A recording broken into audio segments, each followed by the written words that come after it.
Isang malaking kasinungalingan ang kasal mong binuo sa luha. Habang nagluluksa ka sa nawalang anak, nagpapakasasa si Joaquin sa piling ng iba. Itinatapon ka ng pamilyang Buenavista na parang basurang walang halaga, pagkatapos nakawin ang iyong yaman. Ngunit hindi na muling yuyuko si Mira Alonzo. Sino ngayon ang magmamakaawa kapag nagising ang natutulog na leon upang bawiin ang lahat?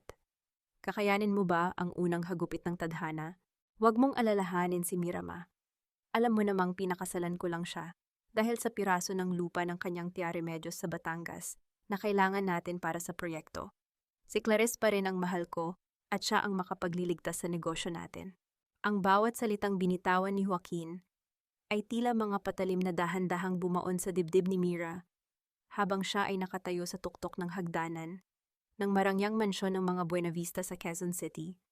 Sa kanyang nanginginig na mga kamay, mahigpit niyang hawak ang isang pares ng kulay asul na medyas ng sanggol na siya mismo ang niniting ng may buong pagmamahal sa loob ng 3 buwan. Naisa na niyang ibigay ito kay Joaquin ngayong gabi upang ipagdiwang ang 3 buwan ng kanyang pagbubuntis, ang kanyang munting anghel, ang pangarap na binuo niya sa gitna ng lahat ng panlalait at pagtitiis sa bahay na ito. Ngunit ang bawat hibla ng asul na sinulid ay tila naging kadena ng kahihiyan na biglang sumakal sa kanyang leeg.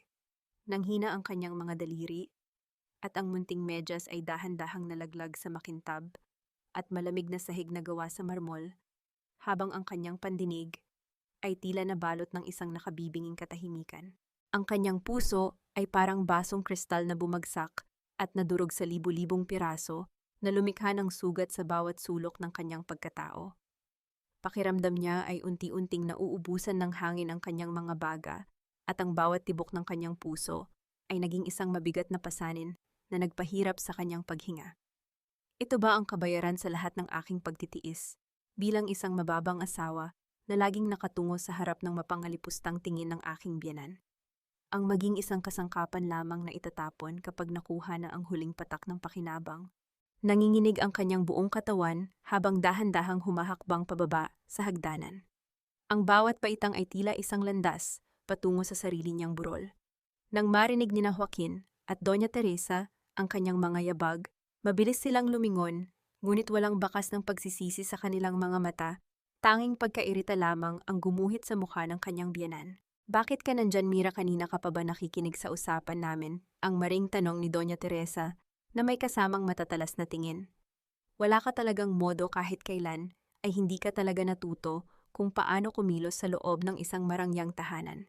Tumingin si Mira kay Joaquin naghahanap ng kahit kaunting pagtatanggol, ngunit iniwas lamang ng kanyang asawa ang mga mata nito. Joaquin, ang tanging lumabas sa nanginginig na labi ni Mira ang kanyang boses, ay tila isang mahinang ihip ng hangin sa gitna ng gabi. Totoo ba pinasalan mo lang ako dahil sa lupa ni Tía Remedios? Paano ang anak natin? Paano ang lahat ng mga pangako mo? Isang mapait na tawa ang pinakawala ni Doña Teresa bago pa man makasagot si Joaquin. Huwag mong gamitin ang batang iyan para gapusin ang anak ko, Mira. Isang mahirap na katulad mo pumasok sa pamilyang Buenavista. Dapat nga ay magpasalamat ka dahil pinatira ka namin dito sa Quezon City. Pero ngayon kailangan namin ang lupaing iyon upang isalba ang kumpanya mula sa pagbagsak. Huwag kang mag-inarte. Ngunit lupa iyon ng pamilya ko. Iyon na lang ang tanging alaala ng aking ina para kay Tía Remedios. Ang sagot ni Mira habang ang mga luha ay tuluyan ng pumatak at gumuhit sa kanyang maputlang pisngi. Humarap si Joaquin na may kasamang malamig na mukha. Mira, please be realistic. It's just business. Clarissa's family has the connections we need. Pagkatapos nito, maaari naman tayong manatili sa ganitong setup, ngunit kailangan mong ibigay sa amin ang pamamahala sa lupa. Business, bulong ni Mira, ang kanyang tinig ay napalitan ng matinding pait. Ang pagmamahal ko ang pamilyang binuo natin. Business lang ba ang lahat ng iyon para sa iyo? Joaquin, nainis si Doña Teresa sa katatagan ni Mira. Humakbang ito ng mabilis patungo sa kanya at hinawakan ang kanyang braso ng marahas. Huwag mo kaming pangaralan tungkol sa pag-ibig. Mira, pirmahan mo ang papeles ng pagsasangla o sisiguraduhin kong bukas na bukas din ay mapapatalsik ka sa pamamahay na ito kasama ang may sakit mong tiyak. Sinubukan ni Mira na bawiin ang kanyang braso mula sa mahigpit na pagkakahawak ng matanda. Bitiwan ninyo ako, Mama. Hindi ko pipirmahan ang papeles na yon. Sa gitna ng kanilang pag-aagawan at paghilaan isang marahas na tulak ang ginawa ni Doña Teresa. Nawalan ng balanse si Mira sa gilid ng matataas na hagdanan. Nakita ni Joaquin ang pagkawala ng balanse ng kanyang asawa, ngunit sa halip na humakbang upang saluhin ito na paatras siya dahil sa takot na madamay. Dahan-dahang gumulong si Mira pababa sa matitigas na baitang ng hagdanan. Ang bawat pagtama ng kanyang katawan sa marmol ay tila isang malupit na hampas na bumasag sa kanyang mga buto. Nang tuluyan siyang bumagsak sa pinakailalim ng hagdanan, isang matalim na sakit sa kanyang ibabang bahagi ng likod ang gumuhit sa kanyang buong katawan. Isang mainit at pulang likido ang dahan-dahang dumaloy mula sa kanyang hita na mabilis na nag-iwan ng mantsa sa kanyang puting bestido. Napatakip ng bibig si Joaquin sa takot, ngunit mabilis siyang hinawakan ni Doña Teresa sa balikat. Huwag kang lumapit, Joaquin. Hayaan mo ang mga katulong na mag-asikaso sa kanya. Kailangan na nating umalis. Naghihintay na si Clarice sa charity gala. Kung hindi tayo sisipot ngayon, mas lalong babagsak ang tiwala ng mga investor sa atin. Pero si Mira? Ang nangangambang bulong ni Joaquin habang nakatingin sa dugo ang asawa. Walang mangyayari sa kanya, matigas ang ulo ng mga mahihirap na iyan. Umalis na tayo, ang mariing utos ng matanda habang hinihila ang kanyang anak patungo sa pintuan ng mansyon. Naiwan si Mira sa malamig na sahig sa ilalim ng malamig na liwanag ng chandelier. Ang kanyang paningin ay unti-unting lumabo habang ang tunog ng papalayong sasakyan ni Joaquin ay unti-unting nawawala sa gabi. Ang huling narinig niya bago tuluyang mawalan ng malay ay ang dahan-dahang pagdaloy ng kanyang sariling dugo sa sahig. Nabalik lamang ang diwa ni Mira nang marinig niya ang tunog ng isang mabilis na pagtibok ng makina ng ospital. Amoy gamot at antiseptic ang hangin sa paligid. Nang dahan-dahang idilat ang kanyang mga mata, ang bumungad sa kanya ay ang puting kisame ng isang pampublikong ospital sa lungsod. Ang bawat bahagi ng kanyang katawan ay tila binugbog, ngunit ang mas matinding sakit ay nagmumula sa kanyang sinapupunan, isang pakiramdam ng kawalan na hindi kayang ipaliwanag ng anumang salita. Pumasok ang isang doktor na may hawak na chart, ang mukha nito ay puno ng lungkot. Lumapit ito sa tabi ng kanyang kama at marahang hinawakan ang nanginginig na kamay ni Mira. Mrs. Buenavista, ginawa namin ang lahat ng aming makakaya. Ngunit dahil sa matinding pagbagsak at trauma sa iyong katawan, hindi namin nailigtas ang bata. I'm sorry. Ang bilang mga salitang iyon ay tila isang huling hatol ng kamatayan para kay Mira. Walang luhang lumabas sa kanyang mga mata sa unang pagkakataon. Ang kanyang buong mundo ay tuluyan ng binalot ng isang madilim at malamig na yelo. Wala na ang kanyang anak. Ang munting pangarap na siyang taming dahilan kung bakit niya piniling mabuhay sa gitna ng impyerno ay tuluyan ng binawi sa kanya. Hindi pa man natatapos ang kanyang pagluluksa, biglang bumukas ang pinto ng kwarto at pumasok si Doña Teresa. Walang bakas ng pag-aalala sa mukha nito. Sa halip, isang marangyang handbag ang nakasabit sa kanyang braso at may hawak siyang ilang piraso ng papel. Mabuti naman at gising ka na, ang malamig na sabi ng matanda habang naglalakad patungo sa gilid ng kama. Huwag mo kaming sisihin sa nangyari sa iyo, Mira. Kasalanan mo iyan dahil sa katigasan ng ulo mo. Kung sumunod ka lang sana sa amin, hindi sana nangyari ito sa bata. Ipinikit ni Mira ang kanyang mga mata upang iwasan ang mukha ng babaeng pumatay sa kanyang anak, ngunit marahas siyang hinawakan ni Doña Teresa sa panga upang pilitin siyang tumingin. Makinig ka sa akin, Mira Alonzo. Ang anak ko ay wala na rito sa bansa. Kasama niya si Clarice upang ayusin ang hinaharap ng aming kumpanya at wala ka ng lugar sa buhay niya, bulong ng matanda na may kasamang nakapanghihilakbot ng ngiti. Ito ang special power of attorney para sa lupain ng tiya mo sa Batangas. Pirmahan mo ito ngayon din. Hindi. Ang mahinang bulong ni Mira sa pamamagitan ng kanyang tuyong labi. Hinding-hindi ko ibibigay sa inyo ang lupa ni Tia Remedios. Dito ay dahan-dahang inilapit ni Doña Teresa ang kanyang mukha sa tainga ni Mira. Ang boses nito ay tila isang makamandag na ahas na bumubulong sa dilim. Kung ganoon ay baka gusto mong malaman na ang ospital kung saan nagpapagamot ang iyong tiya para sa kanyang dialysis ay pag-aari ng isa sa aking mga kaibigan. Isang tawag ko lang, Mira, at hinding-hindi na siya makakatanggap ng kahit isang session ng gamot. Gaano kaya katagal mabubuhay ang matandang iyon kung walang dialysis. 1 linggo, 2 linggo. Nanigas ang buong katawan ni Mira. Tumingin siya sa mga mata ng kanyang biyenan at nakita ang isang ganap na halimaw na walang anumang konsensya. Ang kanyang tiyaremedyo's, ang nag-iisang tao na nag-alaga sa kanya ng may pagmamahal, ay gagamitin ng mga taong ito upang tuluyan siyang tapakan at ubusin. Inilagay ni Doña Teresa ang isang mamahaling pluma sa pagitan ng mga nanginginig na daliri ni Mira. Dahan-dahan niyang idiniin ang kamay ni Mira sa ibabaw ng papel kung saan nakasulat ang kanyang pangalan habang ang mukha nito ay puno ng tagumpay. Pumili ka, Mira. Ang piraso ng lupang yon o ang huling hininga ng nag-iisa mong pamilya. Mabuti pa ay namatay ka na lang din kasama ng anak mo, Mira, dahil wala nang halaga ang buhay mo sa pamilyang ito simula ngayong araw. Ang mga salitang iyon ni Doña Teresa ay tila isang malamig na hanging humampas sa nanghihinang katawan ni Mira, habang dahan-dahang binabawi ng matanda ang pirmadong dokumento mula sa kanyang mga nanginginig na kamay. Ang bawat hibla ng papel na iyon ay tila bahagi ng kaluluwa ni Mira na kinuha at ninakaw na nag-iwan sa kanya ng isang malalim at madilim na kawalan. Sa loob ng puting silid ng ospital, ang tanging maririnig ay ang mahina at nakabibinging tunog ng kanyang sariling paghinga na tila bawat isa ay isang pagtatangka na huwag tuluyang gumuho ang kanyang mundo. Nakatitig lamang si Mira sa kisame, ang kanyang mga mata ay tuyo na dahil sa sobrang pag-iyak, habang ang bawat tibok ng kanyang puso ay tila isang paalala ng sakit na hinding-hindi na mawawala. Ang kanyang braso na dati ay laging nakayakap sa kanyang sinapupunan bilang proteksyon, ay ngayon ay nakalaylay na lamang sa gilid ng kama, malamig, walang buhay, at walang kahit anong karga, kundi ang bigat ng kanyang sariling pagdurusa. Hindi pa man natatapos ang pag-alingaw-ngaw ng banta ni Doña Teresa, biglang bumukas ang telebisyon sa itaas na bahagi ng kwarto. Isang balita ang bumungad na tila isang kidlat na gumuhit sa gitna ng katahimikan. Ipinapakita sa screen ang isang wasak na sasakyang kulay pilak na nakasubsob sa ilalim ng isang matarik na bangin sa isang probinsya sa Hilaga. Isang malagim na aksidente ang naganap kagabi, kung saan ang sasakyan ng sikat na negosyanteng si Joaquin Buenavista ay nahulog sa bangin, ang sabi ng reporter na may kasamang seryosong muka. Ayon sa mga awtoridad, wala pang natatagpo ang bangkay sa loob ng sasakyan, ngunit dahil sa tindi ng pagkawasak nito, idinedeklara na siyang patay habang patuloy ang investigasyon. Isang nakaririmarim na katahimikan ang namayani sa kwarto bago ito binasag ng isang matinis na tili mula kay Doña Teresa. Ngunit ang tili ay mabilis na napalitan ng isang malupit na tingin patungo kay Mira. Humakbang ang matanda palapit sa kanyang kama, ang kanyang mga mata ay puno ng matinding galit na tila nagnanais na pumatay.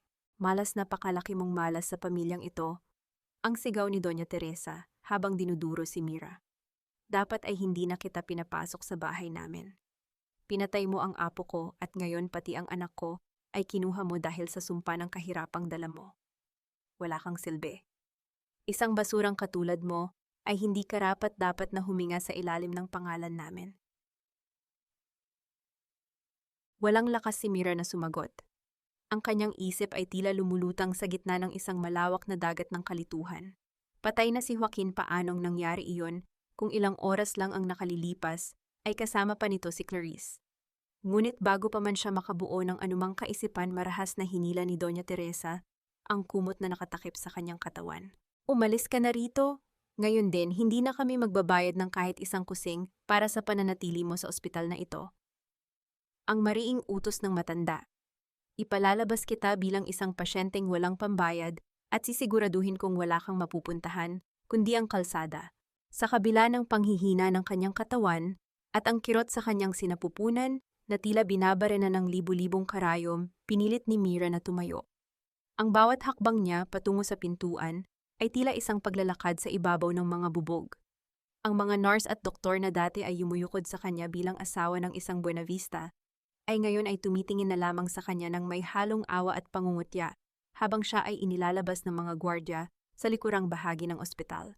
Gabi na at ang langit ay tila nakikiramay sa kanyang kalagayan dahil sa pagbuhos ng isang malakas at malamig na ulan. Sa labas ng gate ng ospital, itinapon ng mga gwardya ang isang lumang maleta na naglalaman ng kanyang ilang piraso ng damit, ang mga damit na dinala niya noong unang gabi ng kanyang kasal, bago pa man siya binalot ng mga sutla at hiyas ng mga Buena Vista. Bumagsak ang maleta sa basang semento na nagdulot ng isang tunog na tila huling hantungan ng kanyang dignidad. Dahan-dahang lumuhod si Mira sa putikan. Ang kanyang mga kamay ay nanginginig habang sinusubukang buksan ang maleta upang hanapin ang tanging bagay na mahalaga sa kanya. Doon sa ilalim ng mga basang damit ay nakita niya ang asul na medyas ng sanggol marumi na ito, ngayon nababalot ng putik at maruming tubig ng kalsada. Anak ko's patawarin mo si nanay, ang pabulong niyang panalangin sa gitna ng malakas na ulan. Pinulot niya ang medyas, mula sa kanal binaliwala ang dumi at hinalikan ito ng may buong pait. Ang bawat hikbi niya ay nilalamon ng tunog ng kulog at ang bawat luha ay humahalo sa malamig na tubig na dumadaloy sa kanyang mukha. Siya ngayon ay isang taong walang pangalan, walang tahanan at walang anak. Ang pamilyang pinaglingkuran niya ng may buong katapatan ay itinapon siya na parang isang basurang wala ng pakinabang. Sa gitna ng dilim ng Quezon City, nakaramdam si Mira ng isang matinding pagnanais na sumuko na lamang na hayaan ang ulan na tangayin ang kanyang huling hininga. Ngunit habang siya ay nakaluhod sa putik isang matinding liwanag mula sa isang sasakyan, ang dahan-dahang tumama sa kanyang mukha. Isang malaking itim na kotse na tila isang anino ng kapangyarihan ang marahang huminto sa kanyang tapat. Ang tunog ng makina nito ay tila isang maayos at banayad na tibok ng puso sa gitna ng kaguluhan ng ulan. Dahan-dahang bumukas ang pinto ng sasakyan. Isang pares ng makikintab at mamahaling sapatos ang lumapat sa basang semento. Isang malaking payong ang dahan-dahang bumukas upang harangan ang ulan na humahampas sa katawan ni Mira at isang anino ng isang matikas na lalaki ang tumayo sa kanyang harapan. Mira Alonzo Agpal. Ang boses ay malalim puno ng awtoridad, ngunit may kasamang isang pamilyar na hapdi ng pagsisisi. Masyadong matagal ang 30 taon para hanapin ka, ngunit narito na ako. Hindi mo na kailangang lumuhod pa sa harap ng sinuman. Tumingala si Mira, ang kanyang paningin ay malabo dahil sa ulan at luha. Sa kanyang isip isa lamang ang katanungang paulit-ulit na umaalingaw-ngaw habang tinititigan ang matandang lalaking may mga matang katulad ng sa kanya. Sino ang taong ito na tila may hawak ng susi sa isang nakaraang matagal nang ibinaon ng kanyang ina sa limot? Huwag kang matakot, Mira. Narito na ang iyong Tia Remedios. Hanggat humihinga ako, hinding-hindi kita pababayaan. Ang boses na iyon ay tila isang malambot na kumot na bumalot sa nanginginig na katawan ni Mira, nang dahan-dahan niyang idilat ang kanyang mga mata. Hindi na ang puting kisame ng ospital o ang marangyang chandelier ng mga Buena Vista ang kanyang nakikita. Sa halip, ang bumungad sa kanya ay ang mga dingding na gawa sa sawali at ang bubong na pawid ng maliit na kubo ni Tia Remedios sa isang liblib na barangay sa Batangas.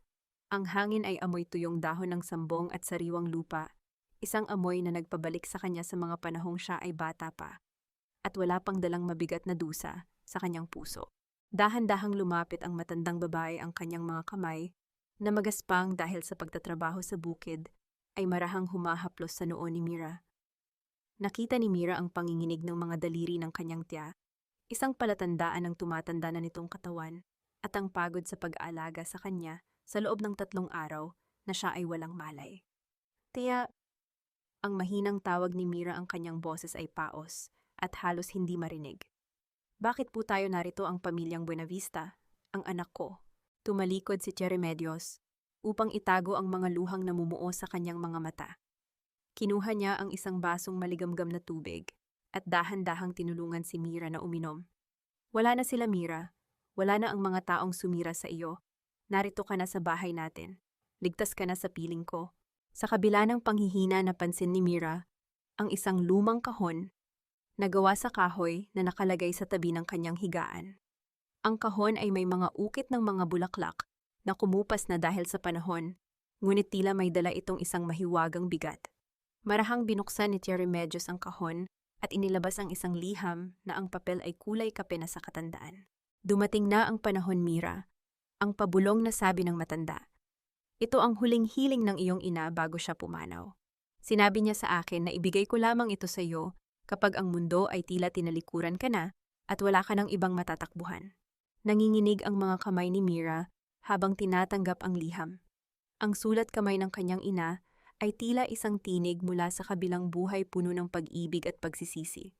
Nakasaad doon ang isang katotohanang hinding-hindi niya naisip na ang kanyang ina ay tumakas mula sa Maynila, 30 taon na ang nakalilipas, upang ilayo siya sa isang makapangyarihang pamilya na nais siyang itago dahil sa isang lihim ng dugo at karangalan.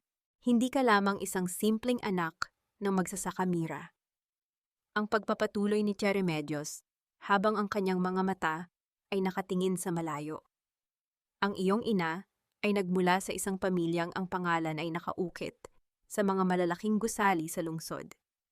Ngunit pinili niyang mamuhay sa hirap upang siguraduhing lalaki kang malaya mula sa kasakiman ng pamilya Almeda. Ang bawat salita ay tila isang malakas na hampas ng alon sa isipan ni Mira.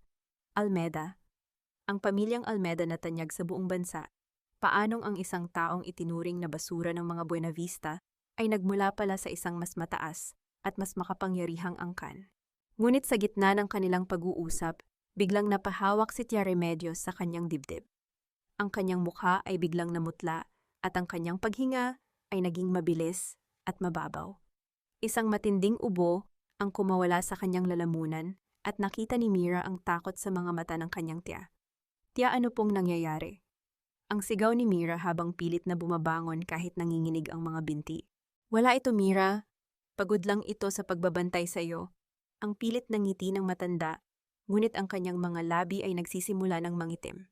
Mabilis na hinalughog ni Mira ang kanyang mga gamit, naghahanap ng kahit anong pera upang ibili ng gamot, ngunit doon lamang niya naalala ang malupit na katotohanan. Kinuha ng mga Buenavista ang lahat ang kanyang mga ipon, ang kanyang mga hiyas, at maging ang kanyang dignidad. Wala siyang kahit isang sentimo sa kanyang bulsa. Ang matinding kawalan ng katarungan ay muling sumiklab sa kanyang dibdib. Ang mga taong nagnakaw ng kanyang anak ay sila ring nagnakaw ng kakayahan niyang iligtas ang nag-iisang taong nagmahal sa kanya. Dahan-dahang napaupo si Tia Remedios sa sahig, ang kanyang katawan ay tila wala ng lakas. Sa gitna ng takot, kinuha ni Mira ang lumang telepono ng kapitbahay na naiwan sa kanilang lamesa. Sa kanyang pagmamadali, isang numero ang nakasulat sa likod ng liham ng kanyang ina, isang numerong tila huling pag-asa sa gitna ng disyerto ng kanyang buhay. Nanginginig ang kanyang mga daliri habang pinipindot ang bawat numero. Ang bawat tunog ng pagring sa kabilang linya ay tila isang dahan-dahang patak ng oras na malapit ng maubos para kay Tia Remedios. Hello, ang boses ni Mira ay basag puno ng pagsusumamo at luha. Tulong, kailangan ko ng tulong. Ang tiya ko, namamatay na siya. Isang mahabang katahimikan ang namayani sa kabilang linya. Ngunit nang muling magsalita ang boses, isang malalim at makapangyarihang boses ng isang matandang lalaki, tila tumigil ang pagginog ng mundo ni Mira. Miray, ang sabi ng boses na tila galing sa ilalim ng isang malalim na balon ng pangungulila. Mira Almeda, anak ko, ikaw ba iyan? Nabitawan ni Mira ang telepono sa sahig. Ang tunog nito ay tila isang huling hudyat ng pagwawakas ng kanyang lumang buhay. Habang nakatingin sa naghihingalong si Tia Remedios, ang katanungang bumabalot sa kanyang isipan ay hindi na kung paano siya mabubuhay, kundi kung ano ang gagawin niya ngayong natagpuan na siya ng mundong kinatakutan ng kanyang ina. Huwag kang bibitiw, Mira, nandito na ako. Walang mangyayaring masama sa iyo at sa iyong tiya, pangako ko iyan sa pangalan ng iyong ina. Ang boses na iyon mula sa kabilang linya ng telepono ay tila isang malakas na angkla na humawak sa lumulubog na pag-asa ni Mira. Habang nakaluhod siya sa sahig ng kanilang maliit na kubo, yakap ang nanghihinang katawan ni Tia Remedios, naramdaman ni Mira ang isang uri ng kapangyarihan na hindi niya kailanman naramdaman sa piling ng mga Buenavista. Hindi ito ang kapangyarihang nananakit, kundi ang kapangyarihang nagliligtas.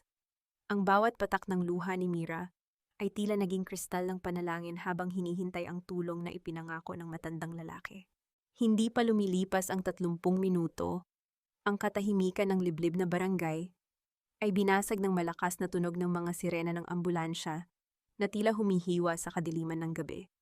Ang malalakas na ilaw mula sa mga mamahaling sasakyan ay nagbigay ng liwanag sa loob ng kanilang dampa na nagpakita sa bawat bitak ng kanilang kahirapan. Pumasok ang mga lalaking nakasuot ng puti, mabilis at maayos ang bawat galaw, habang bitbit ang mga makabagong kagamitang medikal na tila hindi nararapat sa loob ng isang kubo. Sa gitna ng kaguluhan, isang matikas na lalaki ang pumasok si Don Aurelio Almeda.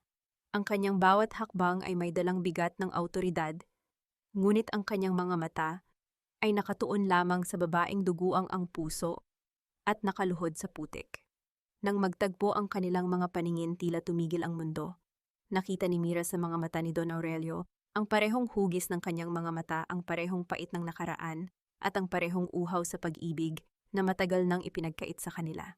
Dinala sila sa isang pribadong ospital sa Batangas, isang gusali na amoy bulaklak ng lavender at mamahaling sabon malayo sa amoy ng dugo at antiseptic ng pampublikong ospital na huling tinuluyan ni Mira.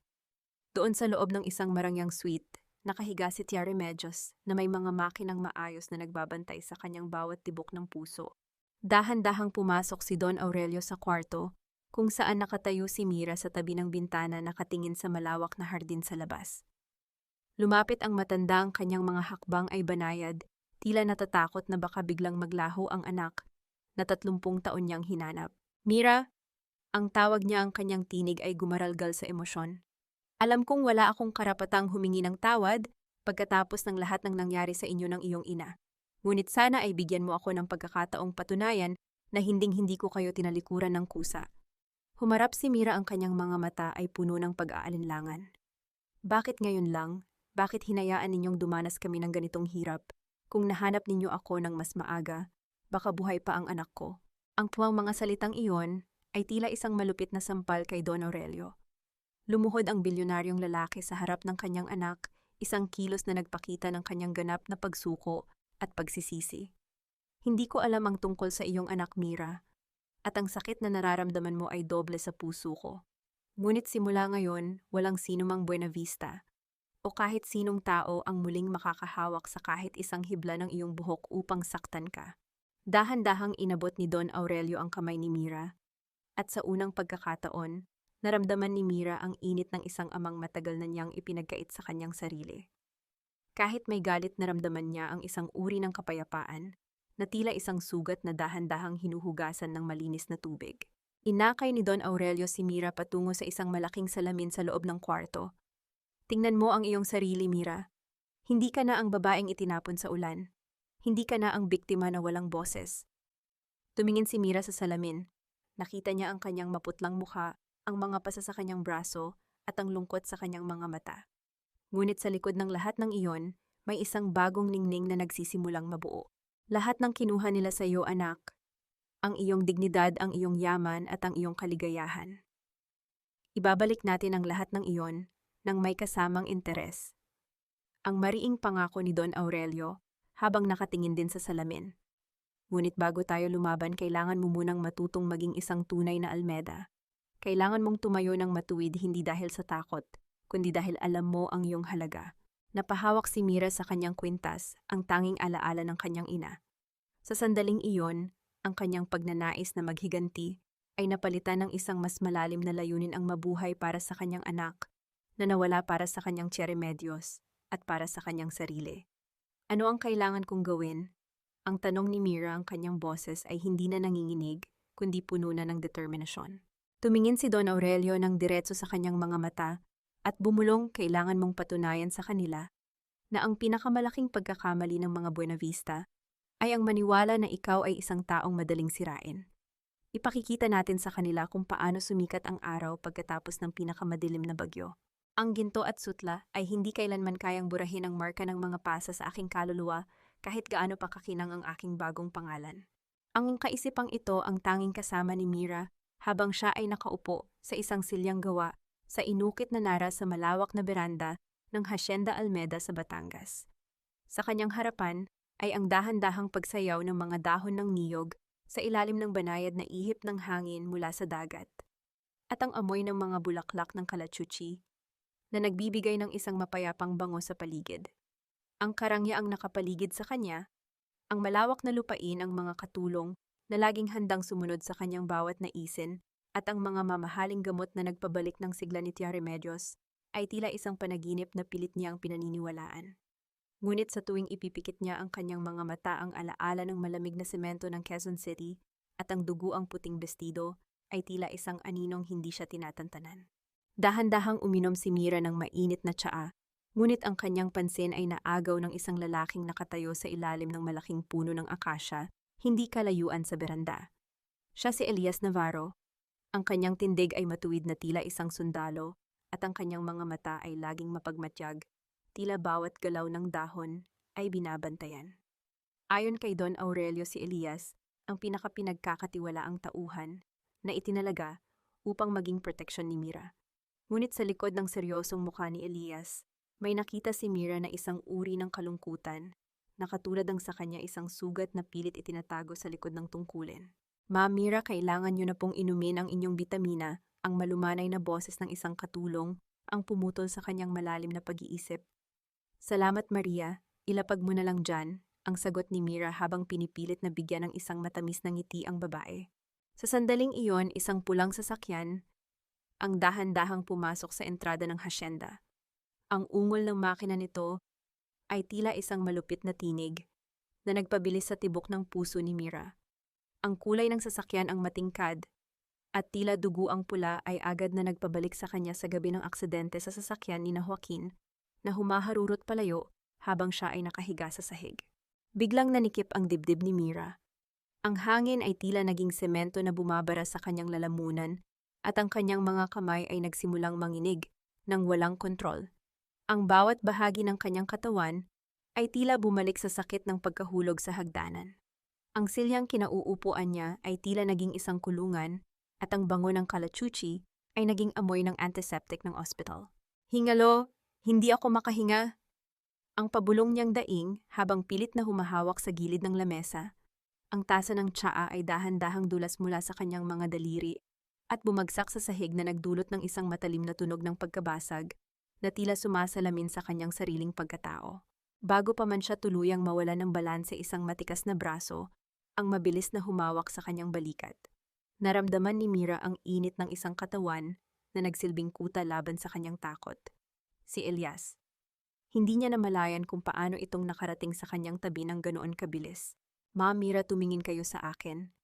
Ang mariin ngunit mahinahong utos ni Elias. Ang kanyang boses ay tila isang matatag na pader na humaharang sa bagyo ng kanyang emosyon.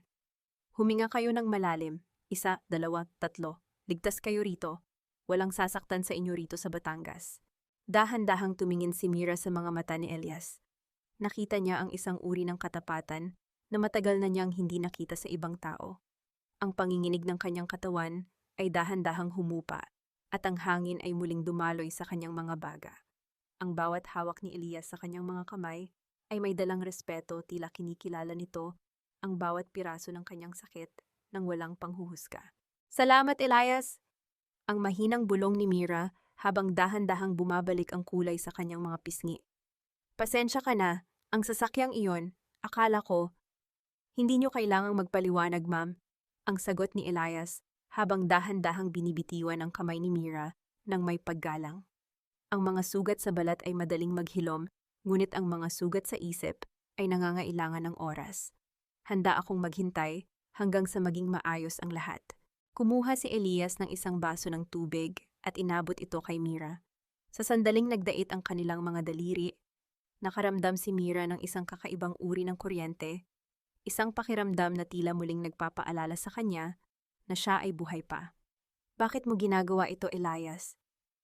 ang tanong ni Mira habang nakatingin sa malayo. "Pinoprotektahan mo lang ba ako dahil utos ni Papa? O dahil nararamdaman mo rin ang nararamdaman ko?" Sandaling natahimik si Elias. Tumingin siya sa abot tanaw kung saan ang langit ay nagsisimulang magkulay kahel dahil sa papalubog na araw. "Ma'am Mira, lahat tayo ay may kanya-kanyang bagyong pinagdaanan. Ang pagkakaiba lang, ang iba ay pinipiling malunod at ang iba ay pinipiling lumangoy. Narito ako upang siguraduhin na hindi kayo malulunod." Iniwan ni Elias si Mira upang bigyan ito ng puwang na makapag-isip, ngunit ang bawat yabag ng kanyang pag-alis ay nag-iwan ng isang katanungan sa isipan ng babae. Habang dahan-dahang lumulubog ang araw sa Batangas, naramdaman ni Mira na ang kanyang paghilom ay hindi lamang magmumula sa mga gamot o sa yaman ng kanyang ama, kundi sa isang ugnayang hindi niya inaasahan.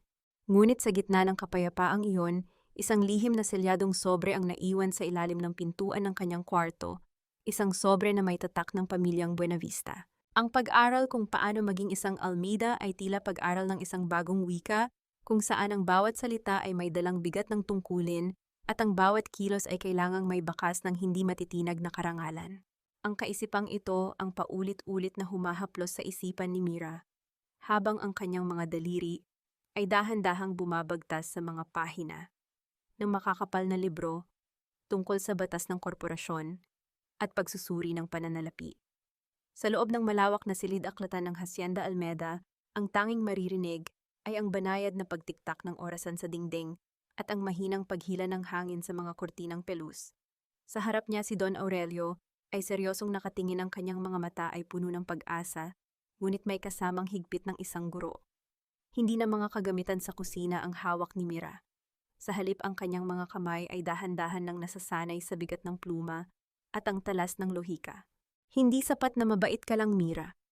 Ang malalim na paalala ni Don Aurelio habang inilalapag ang isang tasa ng kape sa harap ng kanyang anak. Sa mundo ng negosyo, ang kabaitan na walang talino ay tila isang kuta na walang kuta. Kailangan mong matutong bumasa sa pagitan ng mga linya dahil doon madalas nagtatago ang mga kaaway. Tumango si Mira bagaman ang kanyang puso ay tila isang niniting na sinulid na dahan-dahang hinihila sa magkabilang dulo. Gagawin ko po ang lahat, Papa. Ayaw ko nang maging biktima muli ng sarili kong kawalan ng alam. Dumating ang gabi ng unang pagsubok, ang hapunang pamilya, kung saan ipakikilala si Mira sa mga pinsan at kamag-anak ng mga Almeida. Ang hapagkainan ay puno ng makikintab na pilak mamahaling kristal at ang bango ng sariwang litson, ngunit para kay Mira ang kapaligiran ay tila isang arena ng mga leon. Ang kanyang mga pinsan na sina Bianca at Marco ay nakatingin sa kanya ng may halong pangungutya, ang kanilang mga ngiti ay tila mga talim na handang sumugat sa kanyang pagkatao. So Mira, balita namin ay galing ka sa isang maliit na barangay sa Batangas. Ang panimulang tanong ni Bianca habang dahan-dahang iniikot ang kanyang baso ng alak. How's the life of a provinciana? I mean, must be hard to adjust to a place where we actually use more than one fork for dinner, right? Isang mahinang tawanan ang gumuhit sa paligid ng mesa. Naramdaman ni Mira ang pamumula ng kanyang mga pisngi, ang pamilyar na hiya na dati ay nagpapayuko sa kanya. Ngunit sa gilid ng kanyang paningin, nakita niya si Elias na nakatayo malapit sa pinto. Ang matatag at malamig na tingin ni Elias ay tila isang tahimik na paalala, tumayo ka ng matuwid. Ang buhay sa probinsya ay simple, Bianca. Ang mahinahong sagot ni Mira, ang kanyang boses, ay malinaw at walang bakas ng panginginig. Doon ang halaga ng isang tao ay sinusukat sa kanilang katapatan at sipag, hindi sa dami ng tinidor na alam nilang gamitin. At naniniwala ako na ang Almeida Holdings ay itinayo sa ganoong uri ng integridad, hindi ba, Papa? Sandaling natahimik ang paligid. Ang seryosong mukha ni Don Aurelio ay dahan-dahang naukitan ng isang lihim na ngiti ng pagmamalaki, ngunit hindi doon nagtapos ang pagsubok. Sa gitna ng pagkain, sadyang tinabig ni Marco ang baso ng pulang alak patungo sa direksyon ng puting bestido ni Mira. Oops, my bad, siyang nakakainsultong sabi ni Marco bagaman kitang-kita ang sadyang pagkumpas ng kanyang kamay. Ngunit bago pa man dumapo ang alak sa damit ni Mira, isang mabilis na anino ang humarang. Gamit ang isang puting table napkin na salo ni Elias, ang buong buhos ng alak ng walang kahirap-hirap. Ang kanyang presensya ay tila isang pader na hindi kayang tibagin ng anumang bastos na kilos. Hayaan niyo na po, Sir Marco. Ako na ang bahala sa dumi. Ang malamig na sabi ni Elias, habang ang kanyang mga mata ay nananatiling nakatitig ng diretso sa pinsan ni Mira na nagdulot ng paliliit dito. Tumayo si Mira hindi upang umiyak, kundi upang tapusin ang usapan.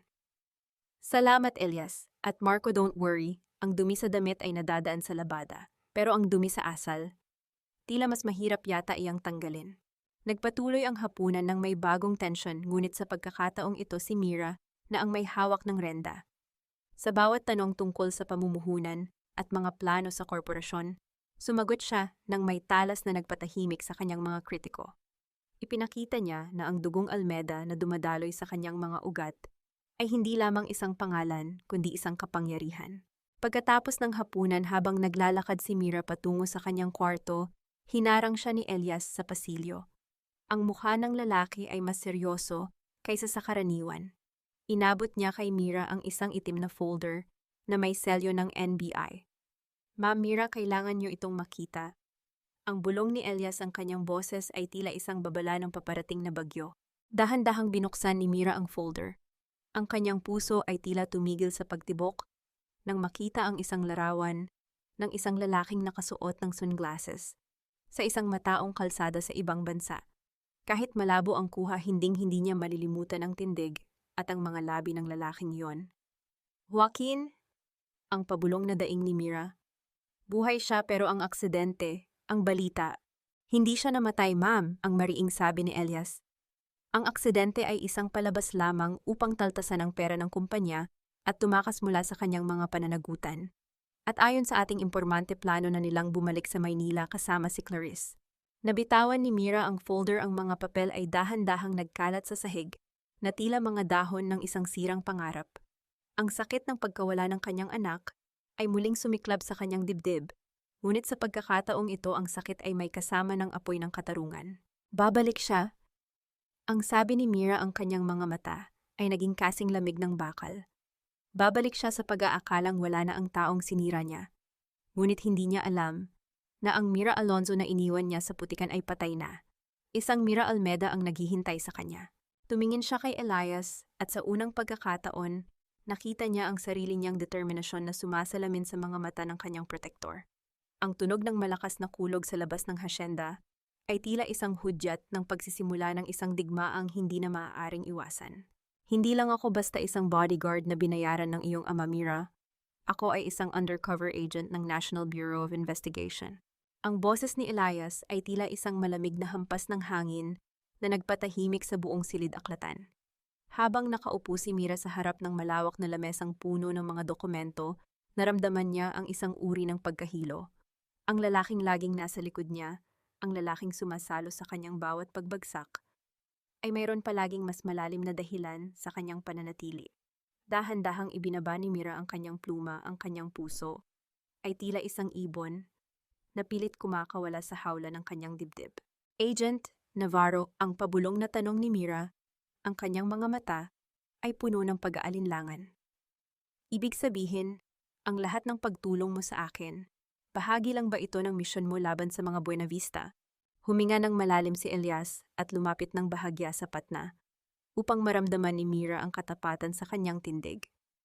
Inatasan ako ng NBI na imbestigahan ang malawakang money laundering at insurance fraud ng Buena Vista Construction. Ngunit ang pagprotekta sa iyo, Mira, iyon ay desisyon ko. Nakita ko kung paano kanila dinurog at nakita ko rin ang lakas na ginagamit mo ngayon upang muling mabuo. Hindi lang ito tungkol sa batas. Tungkol din ito sa katarungang matagal na nilang ipinagkakait sa iyo. Naramdaman ni Mira ang isang mainit na bugso ng emosyon. Ang bawat bahagi ng kanyang pagkatao ay tila dahan-dahang nagtitiwala sa lalaking ito. Hindi na siya nag-iisa sa laban na ito. Mayroon na siyang kakampi na hindi lamang may armas kundi may talino at kapangyarihan ng batas. Kung ganoon, magtulungan tayo, ang mariing sabi ni Mira, habang ang kanyang mga mata ay nagpapakita ng isang bagong uri ng determinasyon. Gagamitin ko ang yaman at pangalan ng mga Almeda upang buksan ang lahat ng pintong isinara nila sa akin. At ikaw, Elias, ikaw ang magiging mga mata ko sa dilim. Sinimulan nilang pag-aralan ang mga papeles ng lupain ni Che Remedios sa Batangas. Doon ay natuklasan nila ang isang masakit na katotohanan. Ang lupang iyon ay nakasangla na sa isang pribadong bangko sa halagang milyon-milyon. Ang pirma sa kontrata ay pangalan ni Mira, ngunit malinaw na ito ay isang palsipikadong pirma. Ginaya ni Joaquin ang kanyang sulat kamay noong mga panahong siya ay duguang nakahiga sa ospital at nagluluksa sa kanilang anak. Napakawalang hiya nila ang pabulong na daing ni Mira habang ang kanyang mga daliri ay mariing nakadiin sa peking pirma. Ginamit nila ang aking pangalan upang ibaon sa utang ang kaisa-isang ari-ariang mahalaga sa aking tiya. Huwag kang mag-alala, Mira, ang malumanay na sabi ni Elias habang dahan-dahang ipinapatong ang kanyang kamay sa ibabaw ng kamay ni Mira. Ito ang unang hakbang ng ating pagbawi. Gamit ang pondo mula sa Almeda Holdings, lihim na binili ni Mira ang utang ng lupain mula sa bangko. Sa loob lamang ng ilang oras, ang pagmamay-ari ng utang ay hindi na sa bangko, kundi nasa ilalim na ng isang dummy corporation na pinapatakbo ni Mira. Sa madaling salita, si Mira na ngayon ang nagmamay-ari ng utang ng pamilyang Buenavista. Dahan-dahan niyang inililipat ang titulo ng lupa, pabalik sa kanyang pangalan, nang hindi nalalaman ng kanyang mga kaaway. Ito ang pakiramdam ng unang tagumpay. Ang sabi ni Mira habang nakatingin sa dokumentong may tatak na paid in full. Isang matamis na ngiti ang dahan-dahang gumuhit sa kanyang mga labi, isang ngiti na hindi na puno ng pait kundi ng pag-asa. Naging malapit ang dalawa sa mga sumunod na gabi. Sa ilalim ng liwanag ng lampara, magkatabi silang nag-aaral ng mga susunod na hakbang. Ang panginginig ng kamay ni Mira ay dahan-dahan nang nawawala sa tuwing nararamdaman niya ang presensya ni Elias sa kanyang tabi. Ang bawat paliwanag ni Elias tungkol sa mga legal na proseso ay tila isang hele na nagpapakalma sa kanyang nagdadambuhalang puso. Subalit sa gitna ng kanilang pagdiriwang para sa unang tagumpay, biglang tumunog ang telepono sa lamesa ni Mira. Ang boses ng kanyang sekretarya sa Maynila ay puno ng kaba at pagmamadali. "Ma'am Mira, may mahalagang balita po mula sa Philippine Stock Exchange," ang sabi ng sekretarya. Ang Buenavista Construction ay formal nang naghain ng bankruptcy declaration ngayong hapon. Baon na sila sa utang at hindi na nila kayang bayaran ang kanilang mga obligasyon. Nabitawan ni Mira ang telepono, ang tunog nito sa ibabaw ng kahoy na lamesa ay tila isang huling hudyat ng pagbagsak. Tumingin siya kay Elias, ang kanyang mga mata ay puno ng gulat at pananabik. "Elias, ito na iyon," ang pabulong ni Mira. Nalulunod na sila. At dahil kailangan nila ng pera upang mabuhay, handa silang ibenta ang kanilang natitirang mga shares sa Almeda Holdings. "Ito ang pagkakataong hinihintay natin, Mira." Ang mariing sagot ni Elias habang ang kanyang mga mata ay kumikislap sa determinasyon. "Ngunit mag-ingat ka. Ang isang sugatang halimaw ay mas mapanganib kapag wala na itong matatakbuhan." Isang katanungan ang naiwan sa isipan ni Mira habang tinititigan ang mga bituin sa labas ng bintana. Handa na ba siyang harapin ang mukha ng lalaking pumatay sa kanyang anak ngayong ang tadhana na mismo ang nagdadala dito pabalik sa kanyang mga kamay? Ang katahimikan ng gabi ay hindi laging nangangahulugan ng kapayapaan. Kung minsan ito ang tabing na nagtatago sa mga matang mapanira na naghihintay lamang ng tamang sandali upang sumalakay. Ang kaisipang ito ay tila isang malamig na haplos sa batok ni Mira habang dahan-dahan siyang naglalakad sa dalampasigan ng Batangas. Ang sikat ng papalubog na araw ay nagbibigay ng kulay rosas at kahel na ningning sa mga alon, at ang pino at basang buhangin sa pagitan ng kanyang mga daliri ay dapat sana ay nagbibigay ng ginhawa. Ngunit sa likod ng bawat paghampas ng tubig sa pampang, may nararamdaman si Mira na hindi tama. May nararamdaman siyang bigat sa hangin, isang uri ng titig na nagmumula sa madidilim na anino ng mga puno ng niyog na nakapaligid sa hasyenda. Tumigil siya sa paglalakad at lumingon, ngunit wala siyang nakita kundi ang pag-indayog ng mga dahon. Gayunpaman, ang kanyang puso ay nagsimulang tumibok ng mabilis, tila isang tambol na nagbababala ng panganib. Ang bawat kaluskos ng tuyong dahon ay tila isang yabag ng taong sumusunod sa kanya. "Sino ang nariyan?" Ang mahinang tanong ni Mira, ang kanyang boses ay tila nilamon ng tunog ng dagat. Bago pa man siya makagawa ng panibagong hakbang, isang matatag na anino ang lumitaw sa kanyang gilid. Mabilis siyang hinawakan ni Elias sa braso at dahan-dahang inilagay sa kanyang likuran. Ang tindig ni Elias ay tila isang kuta matigas at handang lumaban, habang ang kanyang mga mata ay matalas na nagmamasid sa kadiliman ng kakahuyan. "Ma'am Mira, huwag kayong lalayo sa akin." Ang mariing bulong ni Elias, ang kanyang boses ay puno ng awtoridad na nagpatahimik sa takot ni Mira. "May tao sa likod ng mga punong iyon. Nararamdaman ko ang kanilang presensya." Dahil sa matinding takot, biglang bumalik ang isang mapait na alaala sa isipan ni Mira. Ang dilim ng gabi sa mansyon ng mga Buenavista. Ang galit na mukha ni Doña Teresa. Ang malamig na titig ni Joaquin habang siya ay nahuhulog pababa sa hagdanan. Ang pakiramdam ng kawalan ng lakas ay muling bumalot sa kanya na nagdulot ng matinding hirap sa paghinga. Ang kanyang mga binti ay tila naging malambot na kandila na nagsisimulang matunaw, at ang mundo sa kanyang paligid ay nagsimulang gumiwang. "Hindi, huwag po, huwag niyo akong saktan." Ang pabulong na daing ni Mira habang ang kanyang mga kamay ay dahan-dahang nakakapit ng mahigpit sa baro ni Elias. Ang kanyang paningin ay nagsisimulang mangitim, at ang bawat bahagi ng kanyang katawan ay tila bumabalik sa trauma ng nakaraan. Naramdaman ni Elias ang panginginig ni Mira.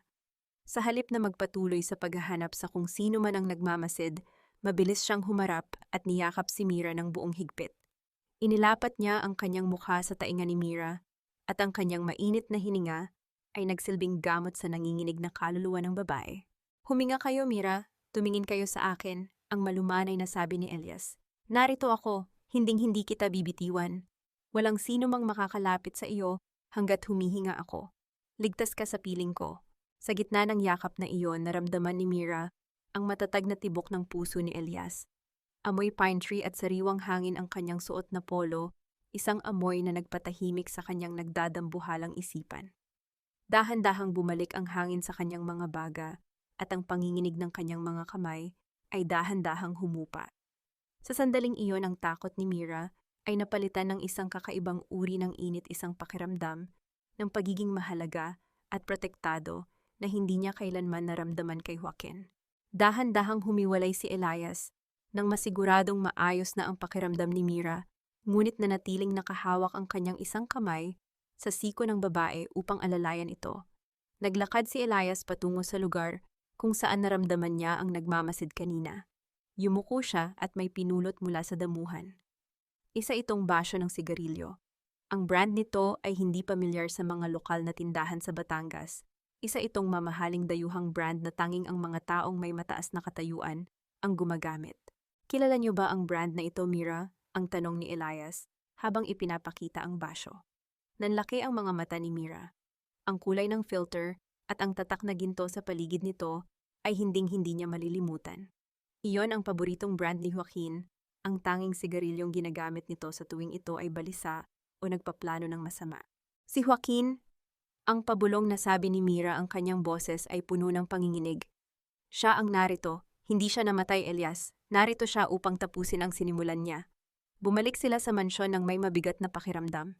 Pagdating sa loob, nakita nila si Don Aurelio na nakaupo sa kanyang opisina, hawak ang isang puting sobre na tila baon ng isang sumpa. Ang mukha ng matanda ay maputla at ang kanyang mga kamay ay nanginginig sa galit. Papa, anong nangyari? Ang tanong ni Mira habang mabilis na lumalapit. Hindi nagsalita ang matanda. Ibinigay lamang niya ang sulat kay Mira.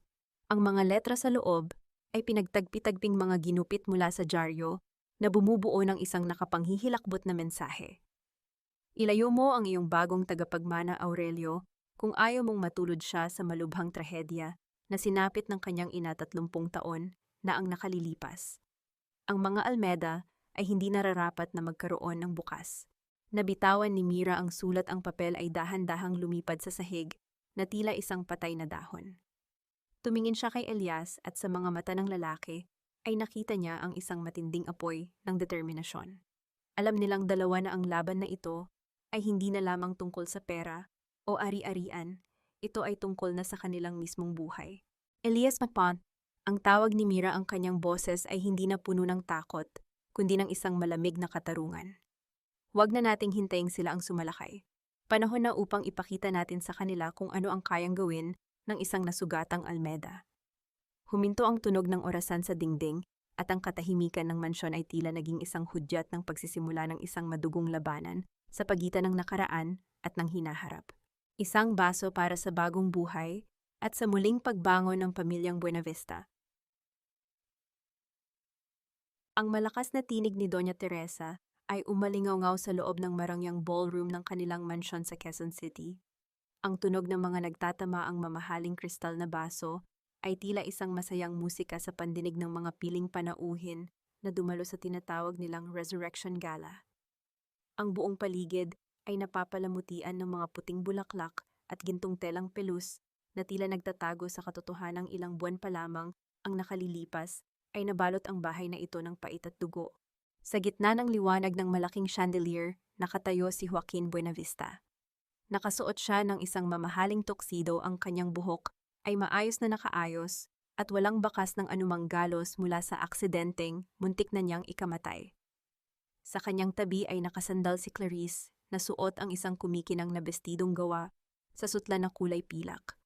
Ang kanilang mga ngiti ay tila perpekto, ngunit kung titingnan ng malalim ang kanilang mga mata, makikita ang isang uri ng pagmamataas na tila naniniwala silang nalusutan na nila ang lahat ng kanilang mga kasalanan. Salamat sa inyong pagdalo. Ang sabi ni Joaquin habang itinataas ang kanyang baso ng champagne. Ang kanyang boses ay puno ng kumpiyansa, tila isang tao na hindi kailanman nakaranas ng pagtatago sa dilim.